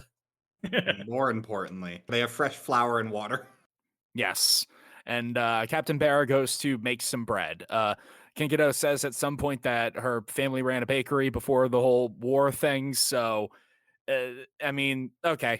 That's all the justification Crossbone has given you. So we'll move on. Yep. Like with a lot of other cases, sure wish that Crossbone gave the context, because that's way more meaningful than Crossbone lets you know. Mm-hmm. But we do get a much more in-depth character scene where Bernadette goes to bring some lunch to Tobia, who's resting up after the mission. He returns the necklace that proved to be so important, and she reveals that it's a memento from her mother, who was born on Earth and had told her all about the green fields and lush forests and flowing water of Earth, and she just wants to see that beautiful, bounteous land. Was this the scene where they come back conquering heroes and Tobia and Bernadette almost go into the alleyway that that Barra and Kinkido are using to make out. Yeah, okay, cool. That's what's happening then. Mm-hmm. Because he gives the vaguest answer possible when Tobia asks him, like, are you two lovers? And he's just like, I'm not going to tell you we aren't. And I'm like, why would you say that? Because it gives you an obvious answer. Don't ask questions you don't want to know the answer to, kid. Boy, it's a common refrain, but that is so in character for C-Book circa F91. I'm not going to say that talking about this series with people who didn't have the prior context is like lessening my opinion of Crossbone, because it was clearly written with the intention of being like, you know, part of the rest of the story. But it is honestly kind of frustrating listening to all these cases where it's like, it really should make it more clear that you have to read or watch F91. Like, they're setting up that he's making out with his commanding officer, and that's being kept secret for obvious reasons. Like, even you wouldn't want that going about a ship for like just the obvious reason. Yeah. And like the weird thing is Tobia then has to shield Bernadette from seeing that because he knows she has a crush on Kinkido, but she doesn't, but also does. There was some weird character dialogue earlier on that I think got dropped. That idea got dropped because it doesn't come up again, or at least I hope it does. Bernadette just has a crush on everyone she talks to, I can only assume, because she gets the exact same blush texture put on every time she talks to a human being. She could just be very timid or whatever. I think that's the intent. It doesn't come off on that way. Well, I think the intent is she's supposed to be timid, but she's like, oh my, so many strong heroes. When the first two times are talking to men she's attracted to, it does not necessarily come off that way every other time it's used, but I can She's see that surrounded by so viewpoint. many hot guys. Okay, it's And very, women. very, That's very the thing. stressful. You only had one, and now you're like, ooh, who's this? Crap. Yeah, Now I've got two. it's very much the case of I read it in the more charitable sense, but I understand why Matt read it in the less charitable sense, because that's not invalid. Shows up in a joke about her being attracted to him is the thing. Like, it comes off. There is a moment where Captain Barra is like, all right, I'm not going to put you kids at risk anymore. It was honestly pretty bad that I was doing that anyway. Both of you go back to Earth, but I'm invested in the conflict. Well, explicitly, she says that was the only reason I would have allowed Tobia on my ship. I don't believe in child soldiers. And I'm like, hold on, I know Gundam. Yep. You're not in line with the rest of the universe on this opinion. hey, it has been decades since the 1 Year War, okay? Decades. And to be all fair, those children are grown up now. Yeah, I was gonna say, and to be fair, Barra was a child soldier at one point, so You're right. If the war goes on for long enough, they're no longer child soldiers. that's how the Them's Federation sees it. Them's the rules. But she's like, look, you did the spy mission, and honestly, that was a bit much for my morality anyway. So go home, kid. But I'm invested. Call me later. Did I mention my parents are dead, and my aunt and uncle, while they'd miss me, probably wouldn't miss me that bad because they've got my cousin? And I'm like, weird take, but okay. The way he phrases that is such a child's perspective. I think it's a good character moment for him. By the way, I'm available. Call me later. Yeah. By the way, if someone wanted to adopt me and be my new mommy, I'm like, ooh, given how you've been characterized, Captain, that's probably. Yeah. At least we're sending Bernadette. We're sending Bernadette home, right? Right. Okay. So Bernadette, you can go back on the resupply ship, and I guess we're going to go attack Io now. Have fun with that. What do you mean Bernadette isn't anywhere on the supply ship? Oh. It was just there. Before she technically wasn't a stowaway, now she is actually a stowaway. She's quite skilled at it, honestly. Also, I'm so glad that the reveal about her character is coming up relatively soon, because me here between my Gundam knowledge and the spoilers I had already heard about it, me making jokes about her being the obvious Space Noid princess might have come off as me knowing spoilers if it weren't for the fact that they do just explain exactly what's going on. She's a mysterious girl in a Gundam series. She's a Space Noid princess. Yeah. I'm never going to get another chance to say this. I'm just going to say this right now. Probably not even this manga's fault. Bernadette looks like the cover of a how to draw manga book. Yeah. There are a good number of characters who do have a lot of cases like that. It's the blush texture. It really doesn't give her any, it doesn't do her any favors in that regard. Yeah. I mean, even Cecily has that sometimes too, is the thing. And I mentioned that I had heard that Crossbone Gundam was a lot sillier, like more goofy, and that was sort of like ooh, maybe it's bad and I can pretend it doesn't exist. I think the art style also it's like a step removed from Double Zeta and the original Mobile Suit Gundam. It gets better is the problem, like when we get to Volume 3, but like the weirdest thing, it doesn't get better for the characters who were introduced in 1 and 2. They stay on model. It's the side characters who get added who are much better looking. It's so weird. Yeah, this was very strange for me because this is actually the first Gundam manga that I've read. As I said earlier, I've seen a lot of the anime, and particularly this feels very true to the Universal Century art style, except kind of Saturday morning cartoony. It's like if Bill Watterson drew Gundam. It's sort of why I called out better than that. It's sort of why I called out the original MSG in addition to Zeta, Double Zeta, because Double Zeta will have gags where characters will go off model and the eyes will they'll fall and the eyes stay in place. That's sort of classic cartoony sort of aesthetic to it for its levity scenes, but it really does feel like it's trying to harken back to the time period of the original MSG, and the art didn't bother me, but I do see why someone would complain about it, because it feels like it's almost Gundam to me. The attack on Io is commencing, and they are sailing down onto the moon, and Tobia has a flashback moment of the fight with Lieutenant Burns, and talking about how these harsh conditions, this need for this terrible authoritarian government, these are the consequences of humanity's migration into deep space. And he's like, my parents were space colony builders. They honestly believed that space colonization was a net good for humanity and improvement to our future. And I believe in that. I hold that same belief, so that's why he's like so determined to go and continue this struggle. Like, Which I throughout most of this reading, I was like, oh yeah, he's stock Factory Gundam protagonist. This actually made me go from he's doing this because he's the Gundam protag to I actually feel like he has an honest justification now, and I kind of vibe with it. Yeah, I really want to make the joke of you can be in space and not be a Nazi. That's an option too. And like, breaking it down to its barest levels, that is kind of where it comes from. But like, we've mentioned multiple times that he's a very stock Gundam protagonist, but like he is a trope that fits in with the series as a whole. And he's growing into his own character over the course of the story, and this is the scene where he really starts to like I mentioned, they do a good job of balancing Kaneko and Tobia as basically dual protagonists. And this is the part where you really start to see that Tobia is absolutely a protagonist of the story in his own right. Because the story definitely is framed from his perspective, but it really does feel like we should be following Kaneko until this moment. But then we have the attack on the IO military base, and I actually really liked this action sequence. Most of the action sequences I was mad to, I don't know what's going on. These speed lines aren't helping. I also like the attack on the Death Star.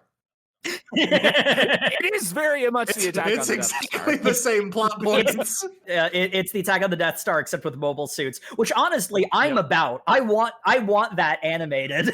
Main crux of their attack plan is that the Mother Vanguard will serve as distraction, and they will drop off a mobile suit team to go and actually like infiltrate and break the line of defense. And for the most part, this is going okay until they run into the bone wheels from Dark Souls. Yeah, I'm gonna go on record. I thought these mech designs were stupid. Okay, so these mech designs are stupid, and I find them annoying. So don't let anyone ever mistake me for defending the designs themselves. But from a franchise perspective, these are a very obvious predecessor to an equally stupid design from Victory Gundam. So for continuity's sake, I actually liked seeing this earlier prototype. It's one of those cases where I hate the wheel mobile suits from Victory Gundam. They're stupid, and these are equally bad. But it's this is Victory Gundam did already exist by that point. So writing in this predecessor, it's this is what got developed into that. I did like that, my lore nerd perspective. I love the development of mobile suits. It's one of my favorite things in Gundam. Yeah. I just looked at these and I immediately had trauma flashbacks to the Graveyard of the Giants. But anyway. Anyway, or the Tomb of the Giants. We get a bunch of cool action scenes where they fight these wheeled guys, because the entire squad is actually there.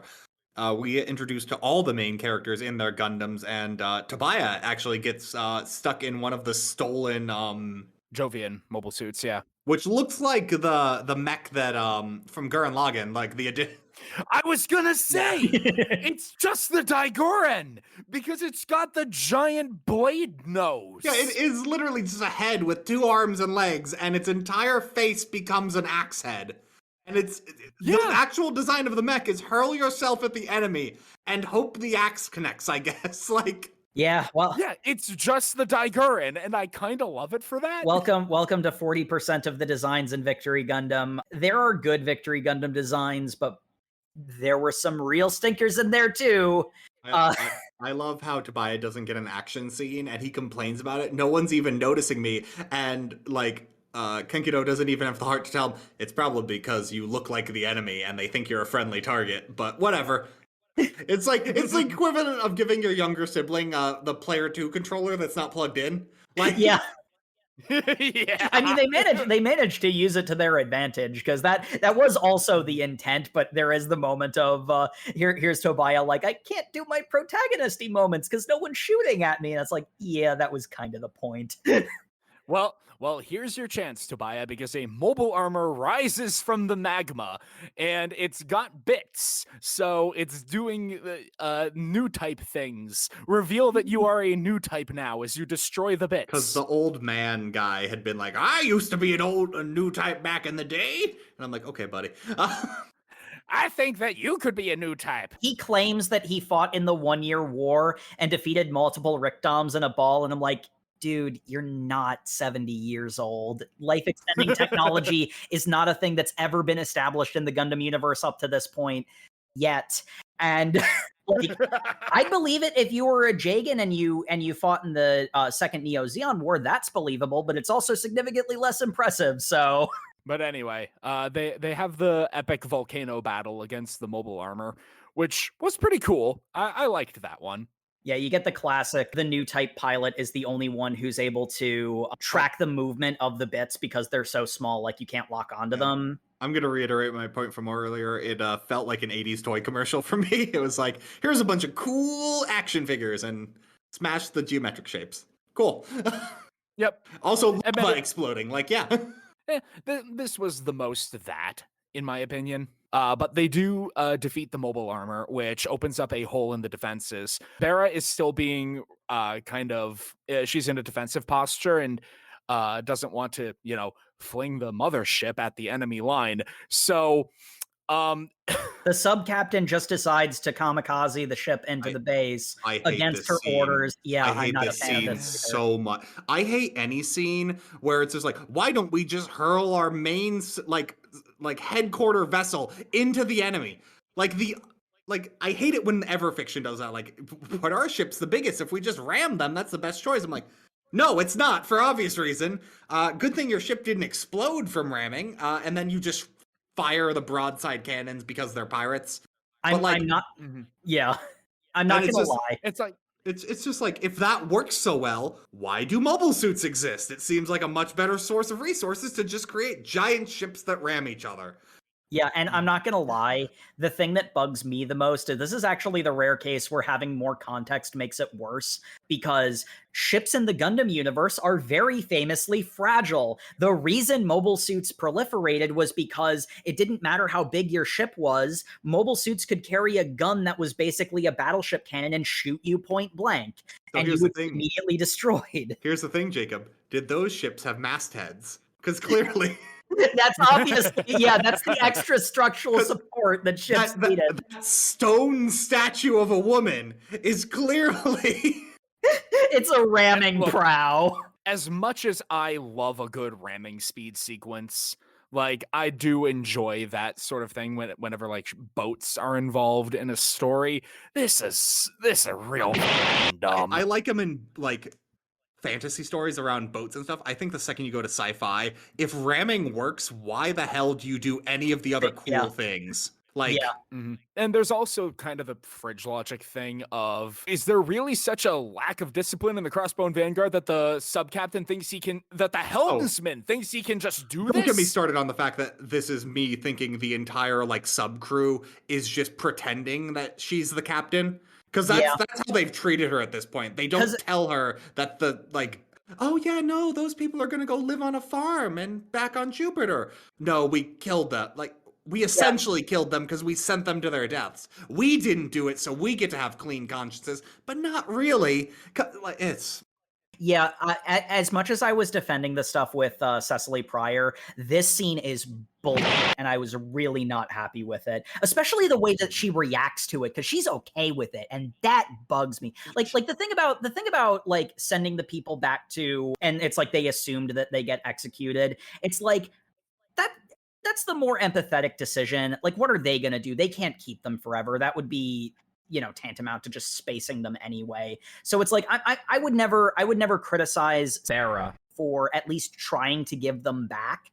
But all that other stuff about like her characterization in the F-91 movie, it seems to go out the window when you add that scene with the sub-captain just being like, I'm just gonna do this thing against your orders and not get punished for it. Yeah, her reaction just nails home to me. Her crew does not respect her. Feels like this is a scene that was supposed to go in F91 somewhere, but this isn't F91. Like, write this as its own story, please. I knew this was connected to F91. I didn't know if it was prequel or sequel.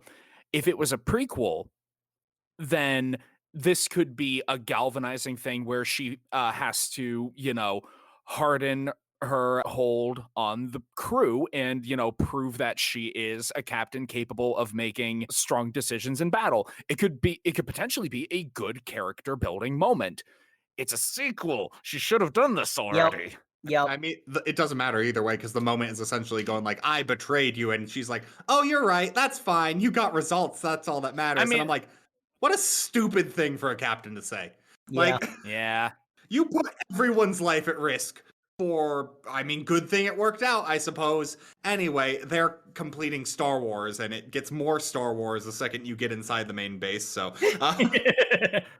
President Dogate, we have got you cornered, finally. Surrender or we will shoot you. Hold on, wait, is he in, like, some kind of weird glass dome? Shut up, I'm expositioning! And I'm like... There's something I want to point out that is at once really cool and also a pretty freaking serious problem, because as Matt pointed out, the shower scenes with Vera are dumb and paint her in a really negative light. So I get that, like, this connects to that in a negative way and in an unintended way. But one thing that I thought was really cool is they are constantly talking about on Jovian colonies about how important water is. And here's this guy who's in a giant tank of fluid. Like, this is such an excellent illustration of, like, here's the fascist, like, living in luxury personally and then leveraging the desperation of everyone else for the resources that they're hoarding to galvanize them against an other, for their own personal gain. Like that's such a good way of that's such a good use of a Gundam antagonist in the context specifically of this being a Jupiter colony. But then you think about the stuff with Vera and the shower scenes and also at some point Bernadette steals a car. Yeah, she steals a car because she was on the Mother Vanguard. It's like a one-page scene that comes up later. I'm like, okay, cool, you did your homework, I suppose. I feel justified with what happens, but okay. Yeah.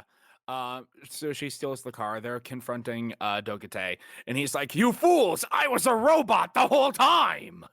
There are 9 other copies of me spread across the Jupiter sphere, and also the attack force is going to Earth." By the way, did I mention my brain is a computer, I guess? He Dr. Giraud himself. Oh my god. So, okay, here comes another Gundam rant. Okay, I'm gonna go to the bathroom. Fair enough.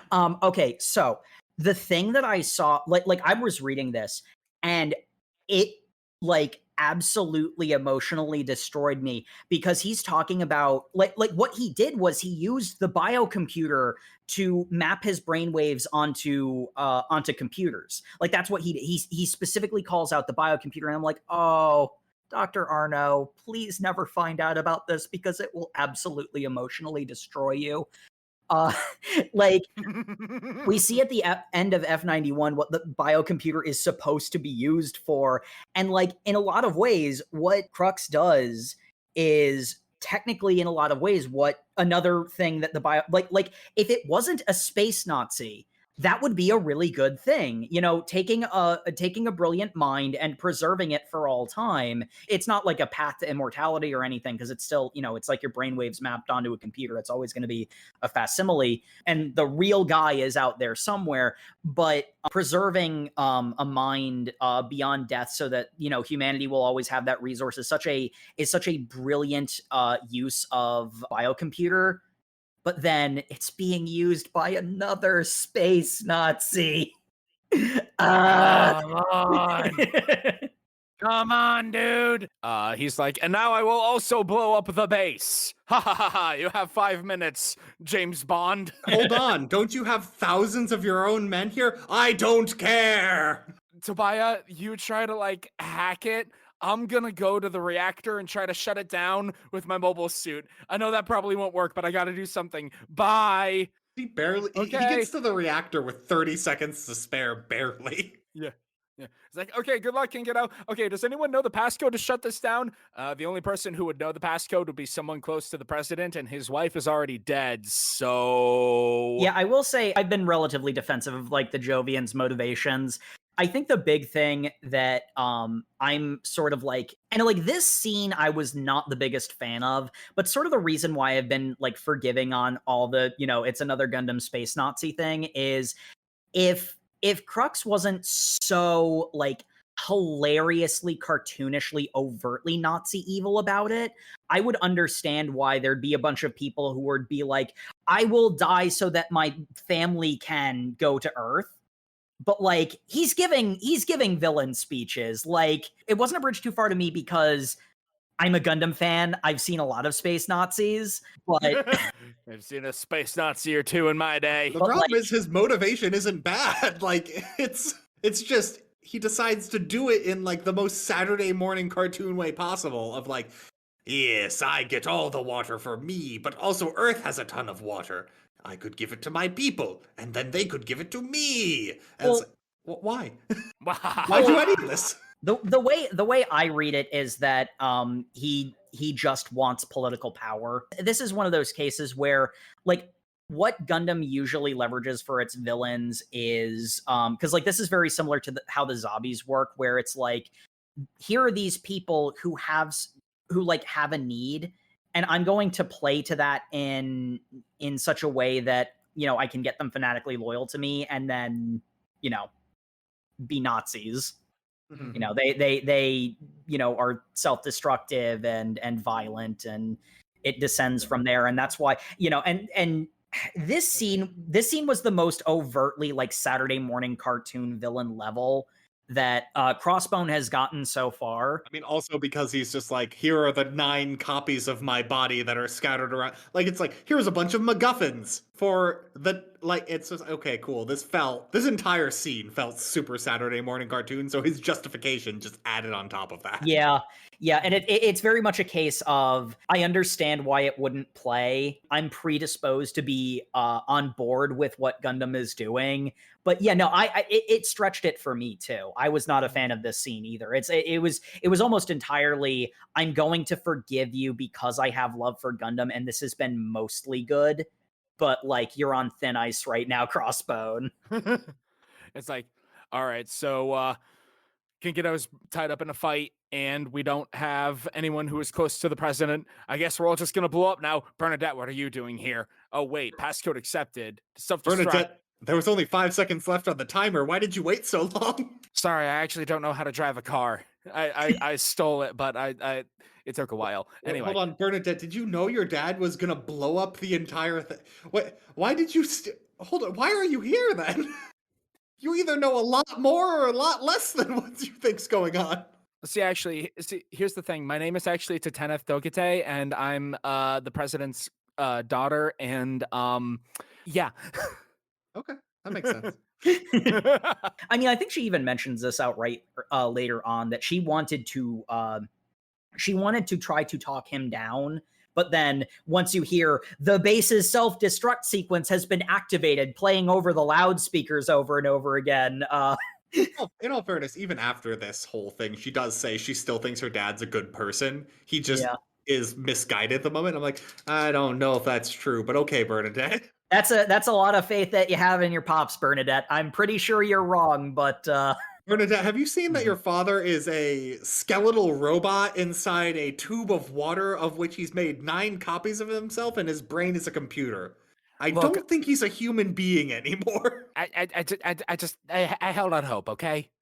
I think he's currently like gotten rid of whatever conscience he had, and has replaced it with a like new fresh boot of like operating system Nazi OS. Like, look, can I just help stop this, please? Yeah, okay.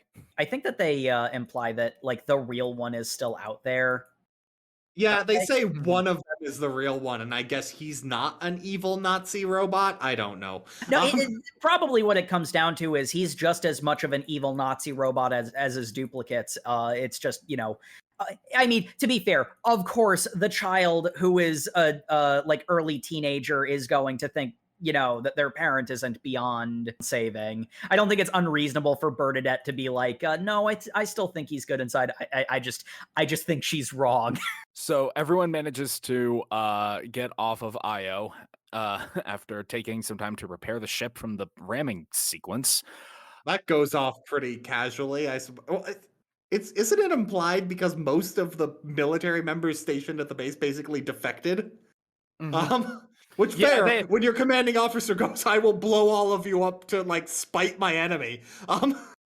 Yeah, they had a pretty big workforce to fix the entire thing. But there were a lot of them who were absolutely willing to sacrifice themselves, which is why I had a problem with how Nazi-ish his speech was. Because like that sort of thing only works when your subordinates don't know how overtly evil you are. Like that's the problem I had with it. He broadcasted to everyone, I am evil and you don't matter to me at all. He should have been like, you see these people trying to harm our home? Like that should have been what the rousing speech was. Yeah, exactly. But with that said, like even though a lot of them were still like at least kind of somewhat on the Jupiter Empire side, it was the situation where it's like, if we don't repair this ship, there's no way off of this rock in the middle of nowhere space. So we might as well repair the Mother Vanguard. It's the only way any of us are living, and us dying now gains us nothing. Yep. So Bernadette, Tataneth, whatever, Gundam characters and changing names. She is being kept under guard in the Mother Vanguard because, well, as it turns out, being a space noid princess does tend to get you some flack from people. So there is a non-zero chance that members of the Crossbone would attack her for this. Man, my favorite scene is the captain going like, hey, are you evil? No, I believe you with all of my heart. If anyone disagrees with my authority as captain, they disagree with you. And then, like, as if she's aware of her own situation. Actually, yeah, put some guards on her. Someone did just ram my ship without my permission. Someone might just kill her. Yeah, we're gonna prevent that. This is the millionth case of the big thing is, and Crossbone doesn't tell you. Well, actually, Crossbone does kind of mention this, but Cecily was in the exact same situation that Bernadette was. They do the same thing they always do with her, is they casually mention something and it doesn't have the same weight. Yeah. This is also when we get the second scene of her going the other to shower scene. Her captain bathroom with a giant tub big enough for 2 people. Not gonna lie, this sounds like my ideal bathroom. It is a very nice bathroom, and it's so creepy because creepy. The opening thing is her going like, you have such lovely skin, such is the joy of youth, and I'm like, they're both naked in the bathroom. I'm just saying the fact that she kind of did it to herself like eons ago and was just like, skin is still so tight, I could still pass for 20. She's just obsessed with skincare. She is. For me, that makes it less creepy and more like more just her character. If I didn't have that context, I probably would think it was creepy. She might just say that to everyone she happens to be in the bath with, which is creepy in its own right. I will give my full explanation. I mostly think this scene is creepy because they do a lot of like weird. These people must be like constantly walking around this bath in circles because they are constantly getting like different angled shots for fan service. And to justify that, these characters have to just be following each other and like holding. It's so weird to think they're having this conversation while she's essentially just constantly like stroking her. Yeah, I am not a fan of when these sorts of, because this is exactly the kind of fan service that it takes you out of the moment. The problem is they're having a serious conversation during this. Yeah, it's completely incongruous. Though I will also mention that just because Jay brought up Barra comment earlier on in the first bath scene, I read that and I'm like, Barra, you can't be older than 30. I'm looking this up on the wiki. She's 28. I could pass for 20. Yes, of course you could, because you're still in your 20s. You're 28 years old and you flirted with a 15-year-old boy. We're just going to over that bit. And a 15-year-old girl. Anyway, so Lieutenant Burns joins the mini-boss squad. Yeah, basically. Tobia was ready to blow up the Mother Vanguard to protect Bernadette. Yeah, because he breaks into her room while she's under guard and basically just like, hey, do you want to escape? I'll blow up the ship to create a distraction. No, what he actually says is he opens the thing because he wants to see her, and she's like, why are you in the vents? And it's like, yeah, I had to remove all the bombs I placed around the ships if the captain was about to torture you for information. You did what? I'm sorry, you placed bombs around the ship? Don't question. Wait, I'm sorry, that's a very weird throwaway line for the protagonist to say. Yeah, he got me off guard with that one too. I didn't expect him to have actually gotten that far. You were just saying like a chapter ago that you were really on board with not killing anybody? You really changed your tone because you like a girl. Oh, he's a 15-year-old boy. Okay. Yeah. He is a 15-year-old boy. This is true. Will change my entire personality if it gets a girl to notice me. But so it's like, so mini boss squad, bombs on the ship. What is this all leading to? Oh, Zabine's being evil. Zabine's being evil. Zabine does his reveal, and my boy with his long hair and his eye patch, and I'm just like, Zabine, you heard the phrase one day, Yas Queen Slay, and took it in the complete wrong direction. Oh, I'm just sitting here like, this exact tactic is what he shot one of his subordinates for in F91. What are you doing? Like, I'm going to take the Space Noid princess hostage and take over the ship and surrender the ship to the Jupiter Empire so that I can slowly insinuate myself into their government and create Cosmo Babylonia again. His plan makes no sense.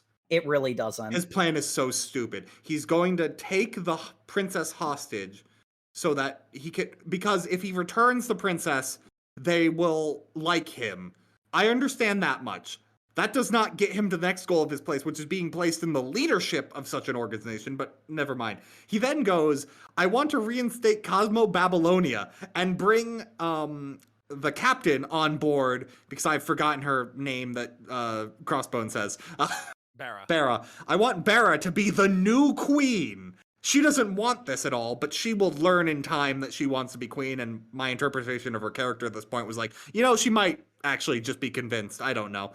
But I'm just like, why would Jupiter want her to be the new queen? Why are they just not going to kill you? Like they do all of their civilians constantly. Stop asking questions. No, that's a very important question because his plan hinges on it.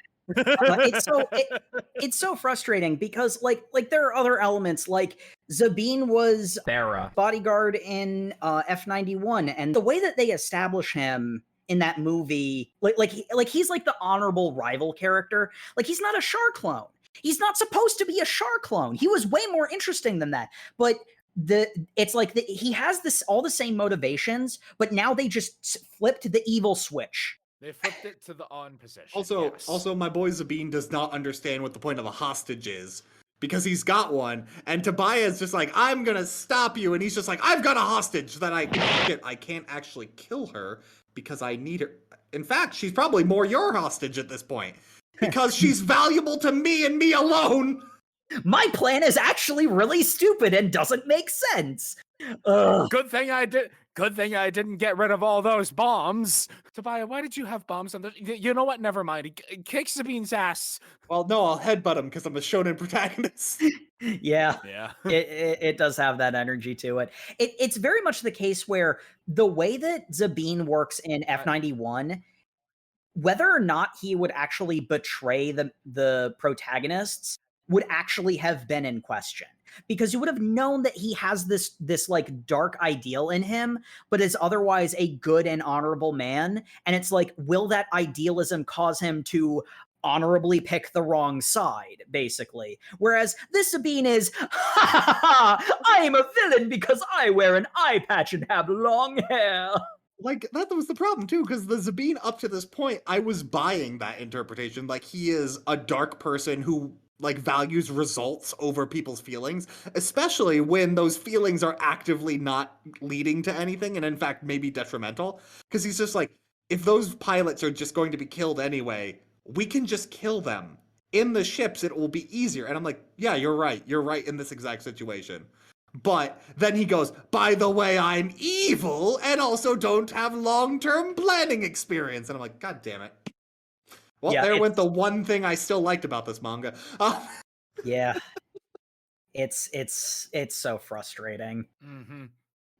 And you know, all the times I've said, like, here's a problem with Crossbone that's something to do with the fact that F91 wasn't a full-length series. I can't even justify this one with that. I don't know why the Sabine is the way he is. I can only assume, during our discussion, I will have one other thing to say about Sabine, but the only thing I can think of is that, like, there's some story there that like Zabine turning evil in what the F91 series should have been, but like I don't even know how he'd get from point A to point B. It's frankly, I'm at a lot of points in Crossbone where I feel like if someone said I have a character reason for why I've acted this like weird way, I'd buy it, but like it would come with a justification. I don't feel it's earned in a lot of places. yeah, and it's very much not earned because it doesn't do a good job of establishing the context of things like of F91. A person just saying it, it's like, yes, technically you established it, but one person telling you a thing comes off so differently though.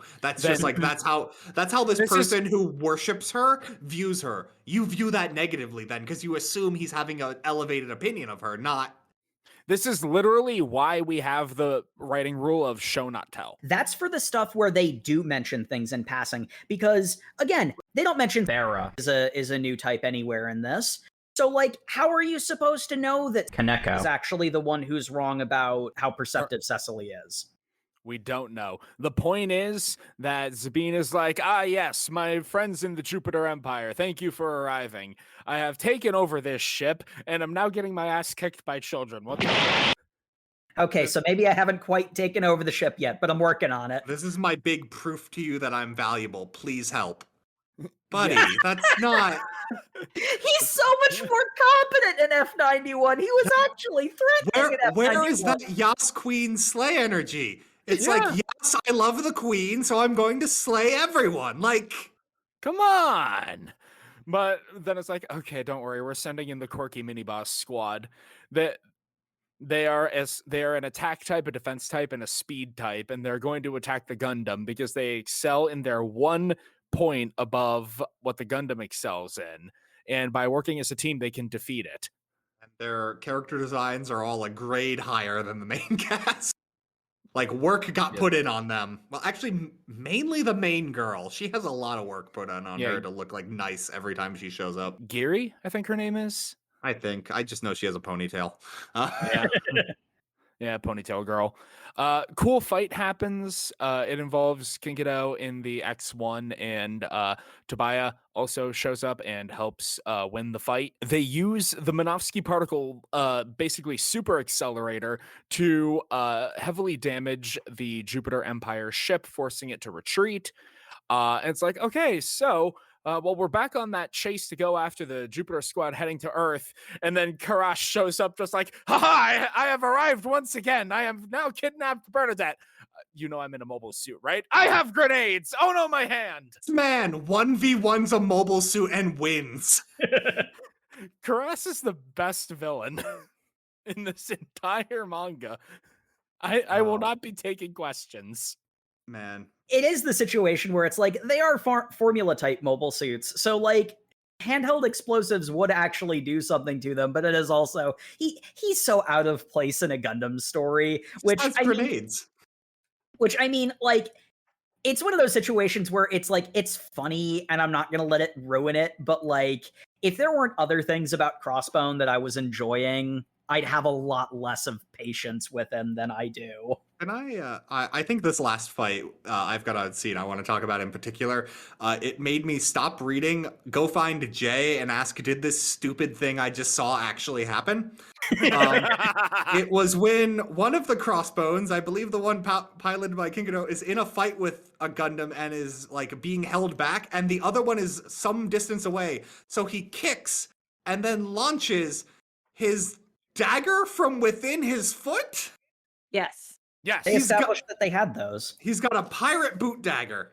Yes. That's a thing you build into a mech. Why Yeah. not? Yeah. Okay. They had already established that he had that in the first chapter. Yeah. I'm just That's also in the technical files as well. the concept of it existing is stupid. I'm sorry. I should No, it's clarify not. that. Okay, I- Gundam Why does has it like have no handle bars. on it? It doesn't What? need that. Yes, it does. This exact The very situation showed why it did. Exactly. Why it did need Exact it. situation would be exactly as fine if you just had like a projectile. This was a full dagger you could wield because he pirate. But it was also I don't see what the projectile. problem is. Yeah. It was Yeah, also but it used. was cool as hell. Yeah. I said it was stupid. Yeah, this was where my "you're really leaning into the pirate" thing was too much for me. Matt, you're talking to people who also like knives and think knives are cool. You're Yeah. right. That was my problem. I do like knives. Oh, but anyway, at long last, this brings us to the end of our reading.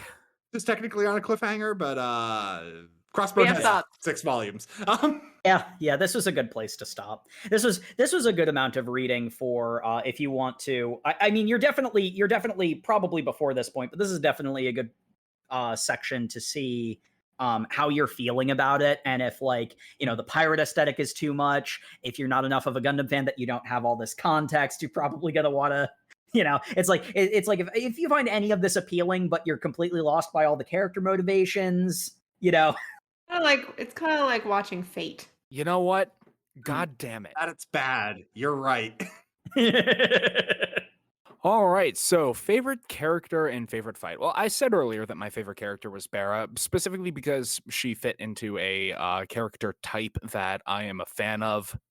Again, that being the character who comes from like privilege and power, and it's like, I have privilege and power. Surely I can use this with my good heart and ideals to fix the ills of the world. Oh no, the ills of the world are very complicated, and this is going to prove very difficult. Oh no. Then the question just becomes, do you have the strength of heart to do this? And I would be interested to see how that panned out. Again, perhaps if this was not a sequel, it would be a stronger vote, but whatever. I can live with the state I have consumed it in. As for favorite fight, again, the mobile armor fight on Io, that was definitely my favorite. It had a lot of moving parts in the way that makes mobile armor fights fun. It had bits and new type BS. It was a good time. Jacob, favorite character and fight? In a lot of ways, I think probably it'd be a toss-up between Tobia and Kaneko. Probably leaning a little bit more toward Kaneko. Tobia is like growing into being a protagonist, but he's not quite there yet. I've always been a big fan of Seabook from F91, and again, it's one of those situations where his character carries over really well.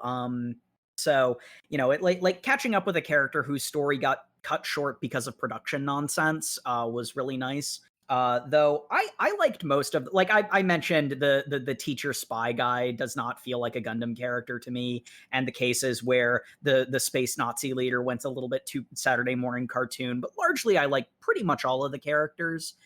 Even the ones that bug me are really more they're characters I like that I get frustrated because I like them when they're doing it right. You know what I mean? But yeah, I if I had to pick one, I'd definitely go with Seabook. Favorite fight would probably be the Mobile Suit Battle portion of the attack on Io, because that and the Crossbone Vanguard's first assault in the very first chapter, like before Tobia steals a mobile suit to fight them.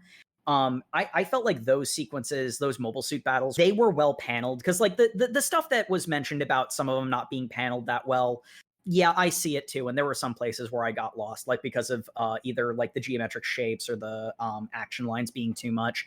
But those were the first mobile suit battle. I have read a Gundam manga before, but it was the Midquel Wing manga that is the backstory episodes that got cut for production issues from Wing.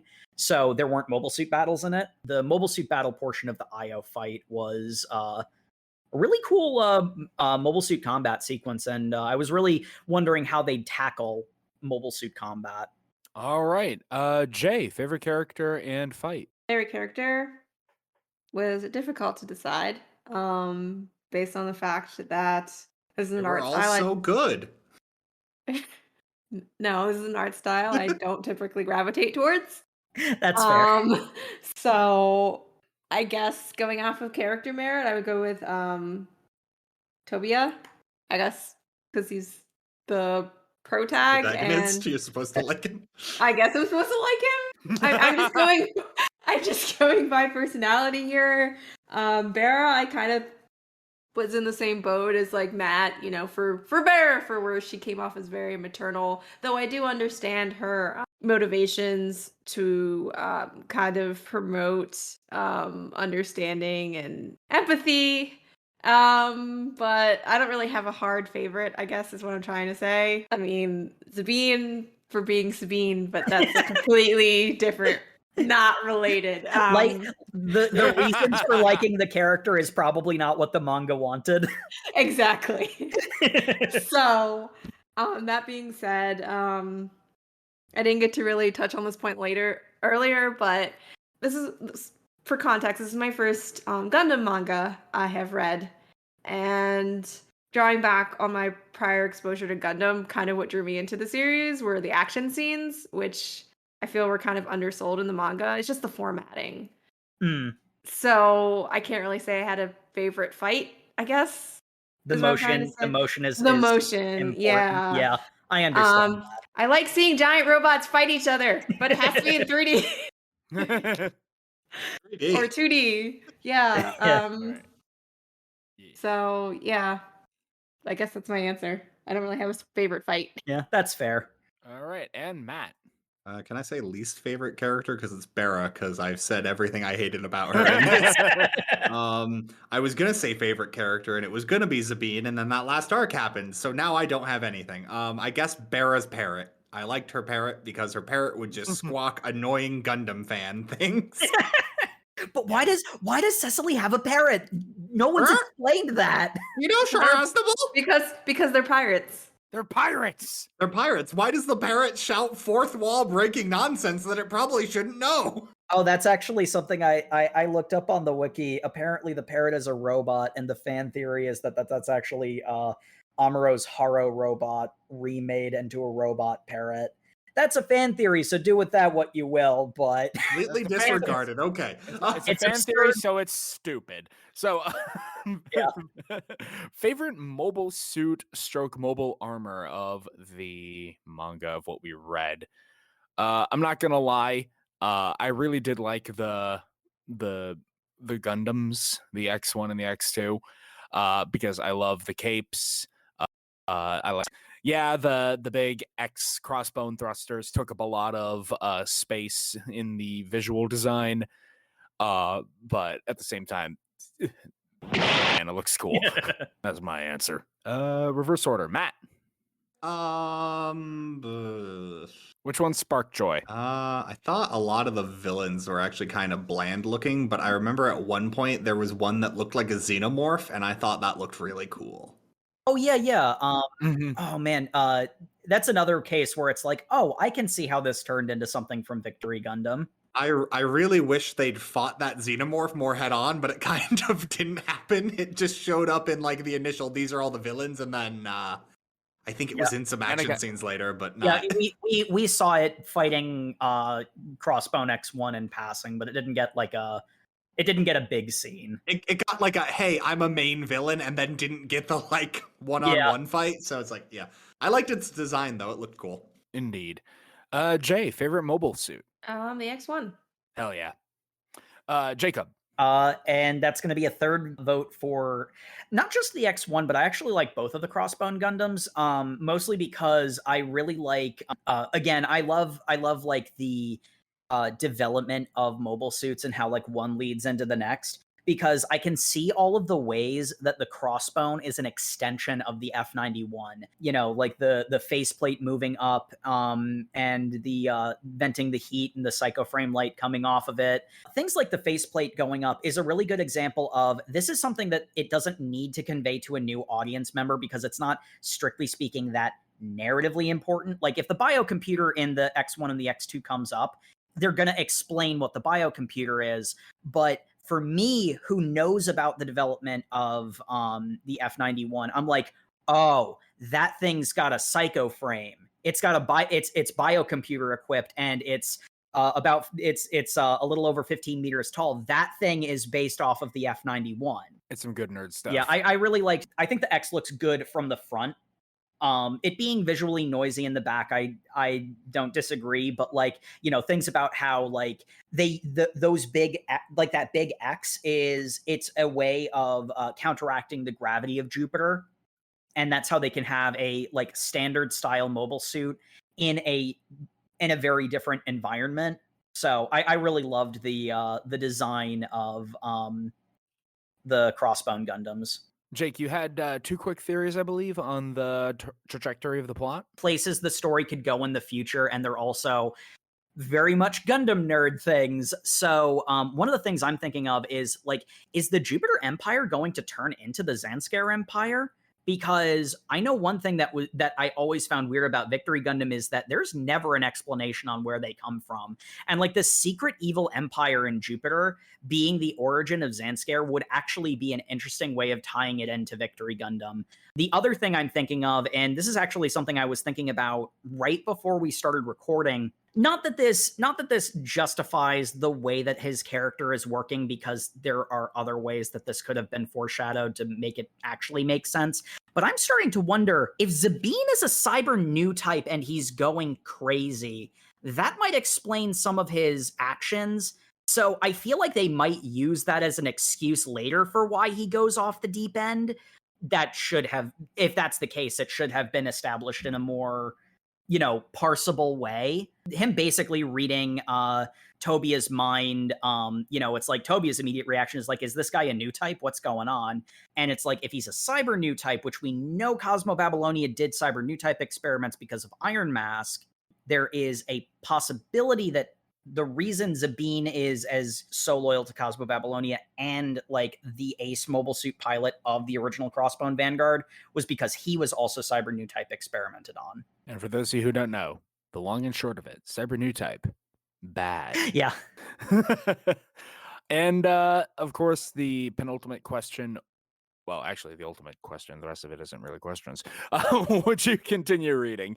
For me, I honestly think I'm gonna need to go read F91. Other than that, I would afterwards, but I go watch a movie first. Matt, how about you? I got about halfway through this when I came to the realization that this was a manga for Gundam fans. Mm-hmm. And I had felt incredibly lost a lot of times. Like I had like serious complaints about this, that I was not understanding the plot. I didn't like the action, and I came away from the end of this going like, yep, that was definitely a plot. It was something. And then when Zabine was the final nail in the coffin, I'm like, okay, cool. The thing I cared about, they clearly didn't and just threw away. I'm done. So I would not continue reading. Yeah, that's entirely fair. That's fair. Jay, how about you? So it sounds like I'm also gonna have to read F91. So yeah, guess I'll have to wait on that. Yeah, track down the movie first. And Jacob, this is actually like important question. Would you? Yeah, that's sort of the interesting question, because I have been pretty harsh, especially about the back half of our reading section. Like, obviously, I'm a big Gundam fan.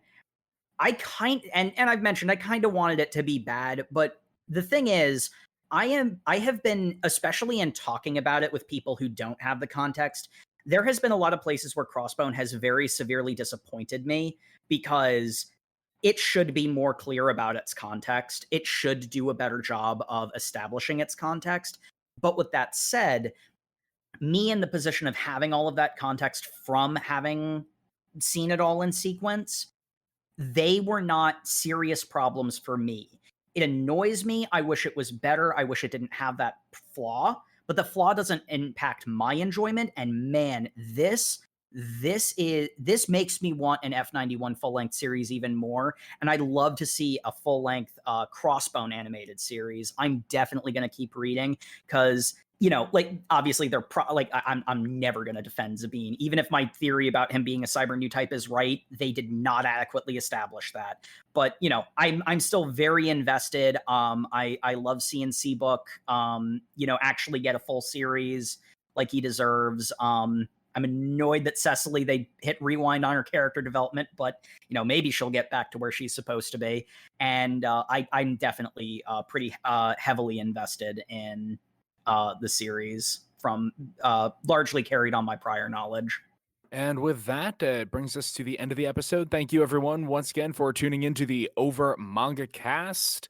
Remember to follow us on all of the social medias where we are at Over Manga Cast, Facebook, Twitter, Instagram. Like, comment, and subscribe on YouTube. You can comment on individual episodes there, and also enjoy the promo clips. We have a lot of fun making those, dragging or finding the spicy bits from the various episodes, and I know Matt has fun with the captioning on them. Some of my favorite moments from our episodes. Indeed. We also greatly appreciate reviews on your podcatcher of choice. Indeed. Yep. And make sure to tune in next week, where I believe, Jay, this is a pick from you. Yep, we are reading Chiha Yafuru. I do not remember where I received this recommendation, but we'll be reading chapters 1 through 19. Excellent. So make sure to tune in next Thursday for that, and we will see you all then. Good night, everybody. Good night. Good night, everybody. The bean wasn't a good character.